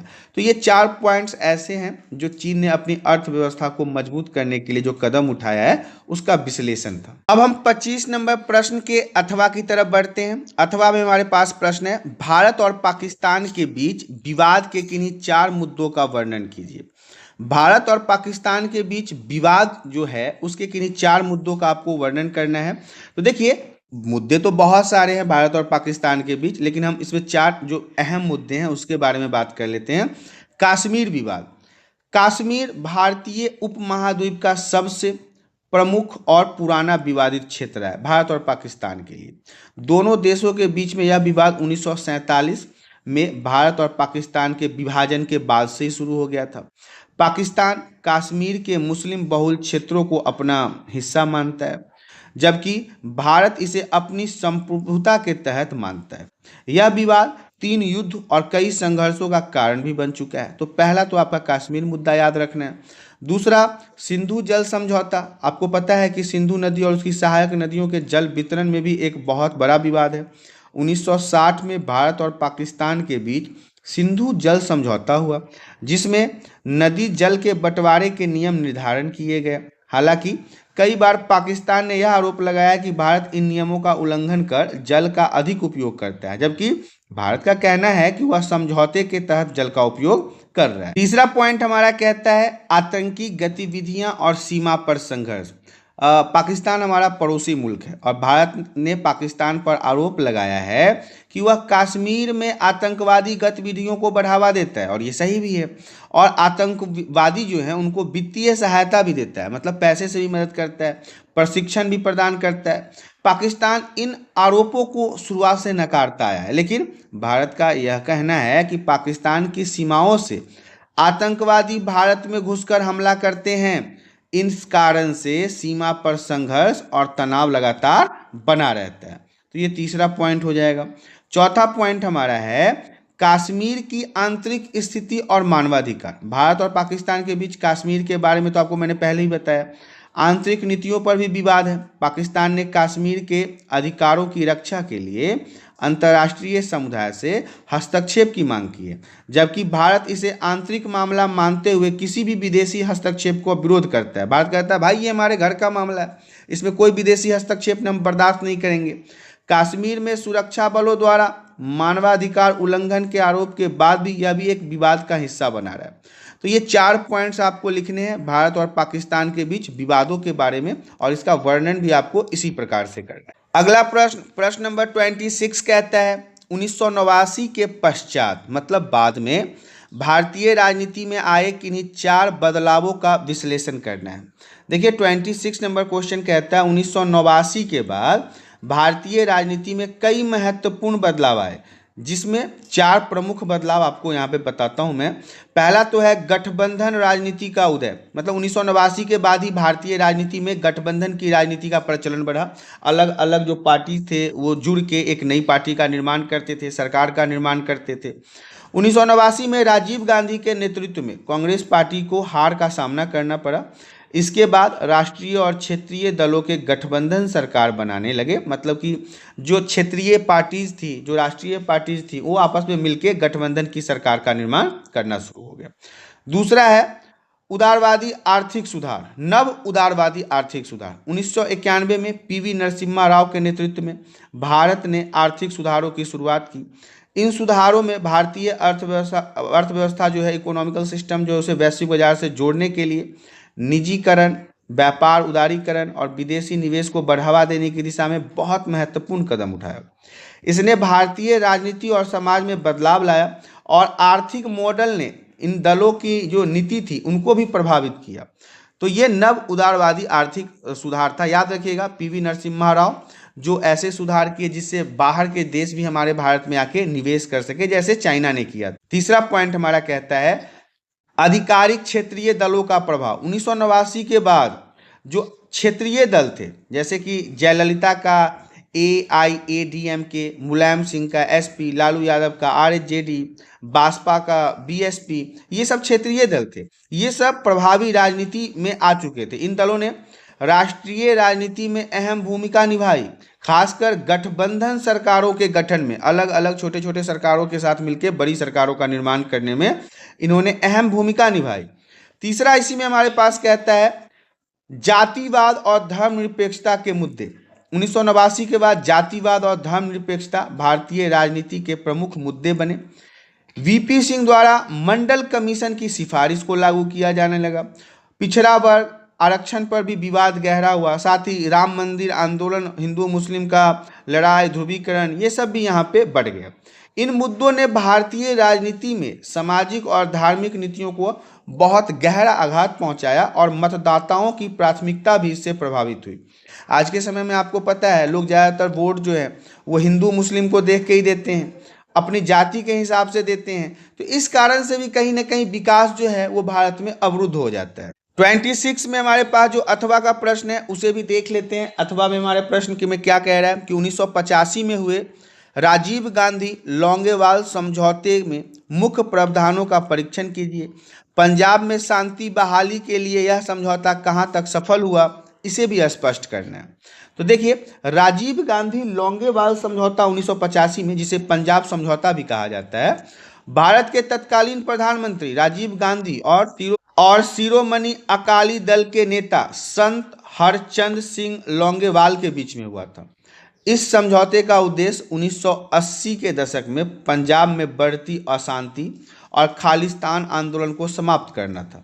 इसके तहत पंजाब में शांति स्थिरता बहाल करने के लिए कई प्रावधान शामिल किए गए। उसमें पहला प्रावधान था चंडीगढ़ का पंजाब में विलय। समझौते के अनुसार केंद्र शासित प्रदेश चंडीगढ़ का पंजाब में स्थानांतरित किया जाना था, कि मतलब कि चंडीगढ़ जो हरियाणा का भी राजधानी है और पंजाब का भी राजधानी है, तो वो सिर्फ और सिर्फ पंजाब में शामिल हो जाता। इसके बदले हरियाणा को एक नया राजधानी केंद्र विकसित करने के लिए सहायता दी जानी थी। दूसरा पॉइंट है सतलुज यमुना लिंक नहर का निर्माण। सतलुज और यमुना नदी के जल बंटवारे को लेकर पंजाब और हरियाणा के बीच में समझौता किया गया कि नहर का निर्माण सुनिश्चित करने का प्रावधान था, ताकि हरियाणा को उचित जल आपूर्ति मिल सके। इसके अलावा पंजाब में अधिक स्वायत्तता, पंजाब को अधिक स्वायत्तता देने का वादा किया गया, जिसमें केंद्र सरकार के हस्तक्षेप को कम करना शामिल था, जैसे कि कश्मीर में था। यह राज्य के आर्थिक, सामाजिक और सांस्कृतिक मुद्दों पर निर्णय लेने की स्वतंत्रता प्रदान करने के लिए था। चौथा पॉइंट कहता है आतंकवादी के खिलाफ आम माफी। जिन व्यक्तियों के खिलाफ छोटे मोटे अपराध थे उन्हें आम माफी देने का प्रावधान किया गया, लेकिन आतंकवादी गतिविधियों में शामिल लोगों के लिए सख्त कार्रवाई का उल्लेख किया गया। पांचवा पॉइंट हमारा कहता है सिखों को धार्मिक और सामाजिक मांगों की मान्यता। जितने भी सिख थे उनके सांस्कृतिक अधिकारों की रक्षा के लिए विशेष प्रावधान किए गए। सिख समुदाय की धार्मिक परंपरा और संस्थाओं को सुनिश्चित रखने का आश्वासन दिया गया। तो ये सारे पॉइंट्स तो थे इसमें। हालांकि इसमें कुछ और पॉइंट्स भी है। पंजाब में शांति बहाली में सफलता। राजीव गांधी और लोंगेवाल समझौता पंजाब में शांति स्थापित करने के लिए एक महत्वपूर्ण कदम था, लेकिन यह पूरी तरह सफल नहीं हो पाया। इन कारणों के भी कुछ कारण है कि जो नेता थे लोंगेवाला, उनकी हत्या कर दी गई। जल विवाद आज तक नहीं सुलझ पाया। आतंकवादी की गतिविधियां आज भी जारी है। खालिस्तानी लोगों को लेकर आज भी वहां पे लड़ाई झगड़े होते हैं। राजनीतिक इच्छा शक्ति की कमी है। कोई विशेषाधिकार भी पंजाब को नहीं मिला। तो ये जो समझौता था इसमें बहुत सारे पॉइंट्स जो हैं वो आप लिख सकते हैं जो आज तक पूरे नहीं हुए। अगला प्रश्न और अंतिम प्रश्न हमारा कहता है 1997 के बाद संयुक्त राष्ट्रों के सदस्यों द्वारा सुरक्षा परिषद का अस्थायी और अस्थायी सदस्य बनने के प्रस्तावित किन्हीं 6 मापदंडों का स्पष्ट कीजिए। अभी तक हमने वीटो पावर पढ़ा है, सुरक्षा परिषद के अंदर के 5 देशों के बारे में पढ़ा है, लेकिन हम ये नहीं जानते कि उस 5 देशों के अलावा अगर और कोई देश है जो अस्थायी सदस्य के रूप में जुड़ना चाहता है तो उन्हें कौन कौन से स्टेप को फॉलो करना पड़ेगा, कौन कौन सी प्रक्रिया को फॉलो करना पड़ेगा। तो अब उन्हें देख लेते हैं। 1997 के बाद संयुक्त राष्ट्र परिषद यूएनएससी ने सुधार की मांग तेजी से बढ़ी। मतलब कि कहा गया कि आप अपने नियम कानूनों में बदलाव करें और अस्थायी और अस्थायी सदस्यों के लिए कई मापदंड प्रस्तावित किए गए। अब हम उन मापदंडों के बारे में जान लेते हैं। सबसे पहला कि अगर कोई अस्थायी सदस्य बनना चाहता है तो उसको सबसे पहले आर्थिक शक्ति होना पड़ेगा।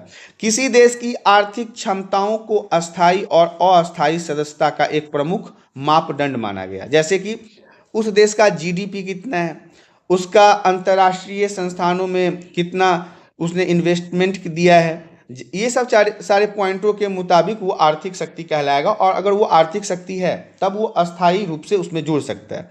उदाहरण के लिए भारत, जर्मनी, जापान जैसे देश ने अपनी मजबूत आर्थिक शक्ति के आधार पर अस्थायी सदस्यता की मांग कर रहे हैं। भारत भी एक मजबूत देश है, जीडीपी हमारा भी स्ट्रांग है, तो भारत, जर्मनी और जापान भी कहता है कि भाई अगर आर्थिक शक्ति के हिसाब से अगर अस्थायी सदस्य बनने की बातें हैं तो हम लोग तो हैं, हमें भी जोड़ा जाए।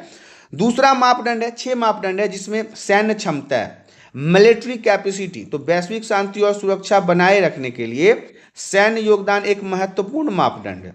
वह देश जो संयुक्त राष्ट्र में शांति अभियान के प्रमुख भूमिका निभाते हैं उन्हें प्राथमिकता दी जाती है। जैसे भारत ने भी शांति अभियानों में अपना योगदान कई बार दिखाया है, इसलिए इसे अस्थायी सदस्य में जुड़ने का मजबूत दावा मिलता है, ये दावा कर सकता है। तीसरा पॉइंट हमारा कहता है जनसंख्या और प्रतिनिधित्व। वैश्विक जनसंख्या के बड़े हिस्से का प्रतिनिधित्व करने वाला देश अस्थायी सदस्यता का प्रमुख दावेदार माना जा सकता है। तो सिंपल सी बात है, दुनिया का सबसे बड़ा हमारा भारत ऐसा देश है जहाँ पे जनसंख्या सबसे ज़्यादा है। तो यह मापदंड यह भी सुनिश्चित करता है कि विश्व की प्रमुख आबादी वाले क्षेत्र को ही उसके अंदर अस्थायी सदस्य में जोड़ा जाएगा, जैसे एशिया, अफ्रीका। तो भारत, ब्राजील, नाइजीरिया जैसे देश जो हैं वो अपनी अस्थायी सदस्यता की मांग कर रहे हैं। आपने एक चीज़ गौर किया होगा हम जब शुरुआत से आपको बता रहे हैं तो भारत, जर्मनी और जापान था। उसके बाद दूसरे में जब हम आए तब भी हमारे यहाँ पे भारत ही था। तीसरे में जब हम आए तो जर्मनी हट गया, भारत, ब्राजील और नाइजीरिया आ गया। लेकिन तीनों मापदंडों में आपने ये देखा है कि भारत जरूर से जरूर है। अब हम चौथे मापदंड में देख लेते हैं, क्षेत्रीय प्रतिनिधित्व।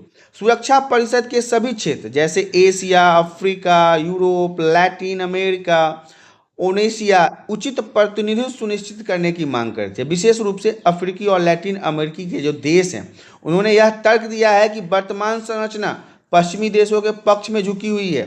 तो ऐसे समय में भी एशिया के अंदर भारत होने के कारण भारत जो है वो क्षेत्रीय प्रतिनिधित्व करता है और भारत का स्ट्रॉन्ग रीजन बनता है सुरक्षा परिषद में परमानेंट मतलब अस्थायी सदस्य के रूप में जुड़ने का। पांचवा पॉइंट कहता है ऐतिहासिक योगदान और नेतृत्व। तो वैश्विक शांति, सुरक्षा और विकास में देशों का ऐतिहासिक योगदान ध्यान में रखा जाए। द्वितीय विश्व युद्ध के बाद आपको पता है कि हमारे भारत ने भी गुटनिरपेक्षता वगैरह को अपना के पूरे विश्व में शांति का प्रभाव का मांग किया था। तो यहाँ पे जर्मनी और जापान अपने अंतर्राष्ट्रीय योगदान के आधार पर अस्थायी सदस्यता की मांग कर रहे हैं। छठा पॉइंट हमारा कहता है कूटनीतिक प्रभाव और राजनीतिक स्थिरता।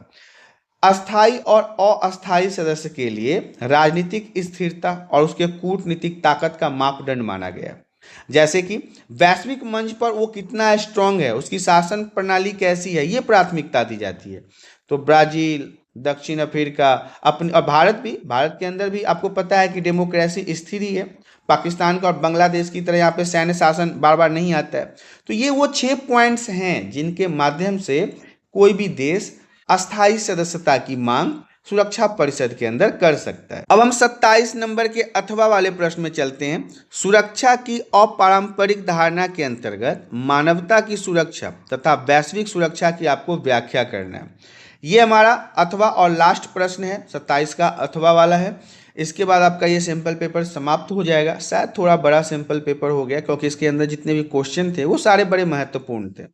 तो अब हम 27 के अथवा वाले प्रश्न को देख लेते हैं। सुरक्षा की पारंपरिक धारणा के अंतर्गत मानवता की सुरक्षा और वैश्विक सुरक्षा की व्याख्या की गई है। इसमें कुछ पॉइंट्स आपको देखने, जैसे मानवता की सुरक्षा, ह्यूमन सिक्योरिटी क्या है। तो ह्यूमन सिक्योरिटी में आपको आर्थिक सुरक्षा को देखना है, भोजन की सुरक्षा को देखना है, स्वास्थ्य की सुरक्षा को देखना है, पर्यावरण की सुरक्षा को देखना है, राजनीति की सुरक्षा को देखना है, सामुदायिक सुरक्षा को देखना है। क्योंकि जितने भी सुरक्षा हैं कहीं ना कहीं आम इंसान मानव के लिए ही है। जैसे आर्थिक सुरक्षा जिसमें बेरोजगारी से मुक्त करवाओ, भोजन की सुरक्षा उसे संतुलित आहार डाइट दो, स्वास्थ्य सुरक्षा बीमारी महामारी जैसे चीज़ों से पहले तैयार रखो, टीका लगवाओ, दवाई दो, पर्यावरण का सुरक्षा रखो जिससे पर्यावरण प्रदूषित न हो, राजनीतिक सुरक्षा, सामुदायिक सुरक्षा। तो ये सारे सुरक्षा महत्वपूर्ण है। यह सुनिश्चित करता है कि हर व्यक्ति को भय और अभाव से मुक्त जीवन मिले। 1994 में संयुक्त राष्ट्र विकास कार्यक्रम जिसे UNDP की कहते हैं, मानव सुरक्षा को केंद्र में रखा और विकास सुरक्षा के अभिन्न अंग बताया कि इसकी सुरक्षा, मानवता की सुरक्षा अगर होती है तो वो एक देश की सुरक्षा, पूरे विश्व की सुरक्षा मानी जाती है। दूसरे नंबर पे है वैश्विक सुरक्षा, ग्लोबल सिक्योरिटी। अब देखिए वैश्विक सुरक्षा में परमाणु निशस्त्रीकरण इंपॉर्टेंट है। किसी भी देश को बहुत ज़्यादा परमाणु हथियार रखने का मतलब कि नहीं बोला जाए कि बहुत ज़्यादा वो परमाणु हथियार रख सकते हैं। आतंकवाद से मुकाबला, साइबर सुरक्षा, स्वास्थ्य सुरक्षा, जलवायु परिवर्तन और प्रवासन और शरणार्थी का जो संकट है, ये सब वैश्विक सुरक्षा में आता है, ग्लोबल सिक्योरिटी। आतंकवाद आपको पता है केवल और केवल भारत के लिए ही नहीं पूरे विश्व के लिए समस्या है। साइबर सुरक्षा, आज ये ठगी हो रहा है ऑनलाइन, जो फ़ोन करके आपके बैंक से पैसे अकाउंट गायब कर देते हैं, ऑनलाइन वाले जितने भी लोग हैं वो सब ठगी करते हैं, ये सब साइबर सुरक्षा होगा। स्वास्थ्य महामारी, अभी कोविड-19 को आपने देख लिया, पूरे विश्व में फैल गया था। तो इस जैसे रोगों से भी सुरक्षा जो है वो वैश्विक सुरक्षा के अंतर्गत आता है। अब देखिए इसका महत्व क्या है कि वैश्विक खतरों का समाधान प्रदान करता है। संयुक्त राष्ट्र G20 के अंदर जितने भी देश जुड़े हुए हैं वो उन्हीं सब मुद्दों के ऊपर बात करते हैं। अब हम पारंपरिक सुरक्षा बात करेंगे जिसमें आपको सैन्य खतरे पर केंद्रित थी। देखिए मानवता और वैश्विक सुरक्षा का दृष्टिकोण जो है वो बहुत व्यापक है, बहुत बड़ा है, जो व्यक्तियों और पर्यावरण सहित समग्र वैश्विक परिप्रेक्ष्य को ध्यान में रखता है। वैश्विक परिप्रेक्ष्य कहने का मतलब है कि विश्व के अंदर सिर्फ और सिर्फ भारत नहीं है, विश्व के अंदर सिर्फ और सिर्फ अमेरिका नहीं है, रूस नहीं है, कनाडा नहीं है, जर्मनी नहीं है, और भी जितने देश हैं उनके कमियों को भी दूर रखने का प्रयास करता है। यह बदलाव 21वीं सदी की चुनौती जैसे जलवायु परिवर्तन, आतंकवाद, महामारी, मानवाधिकारों का उल्लंघन कारण आवश्यक हो गया।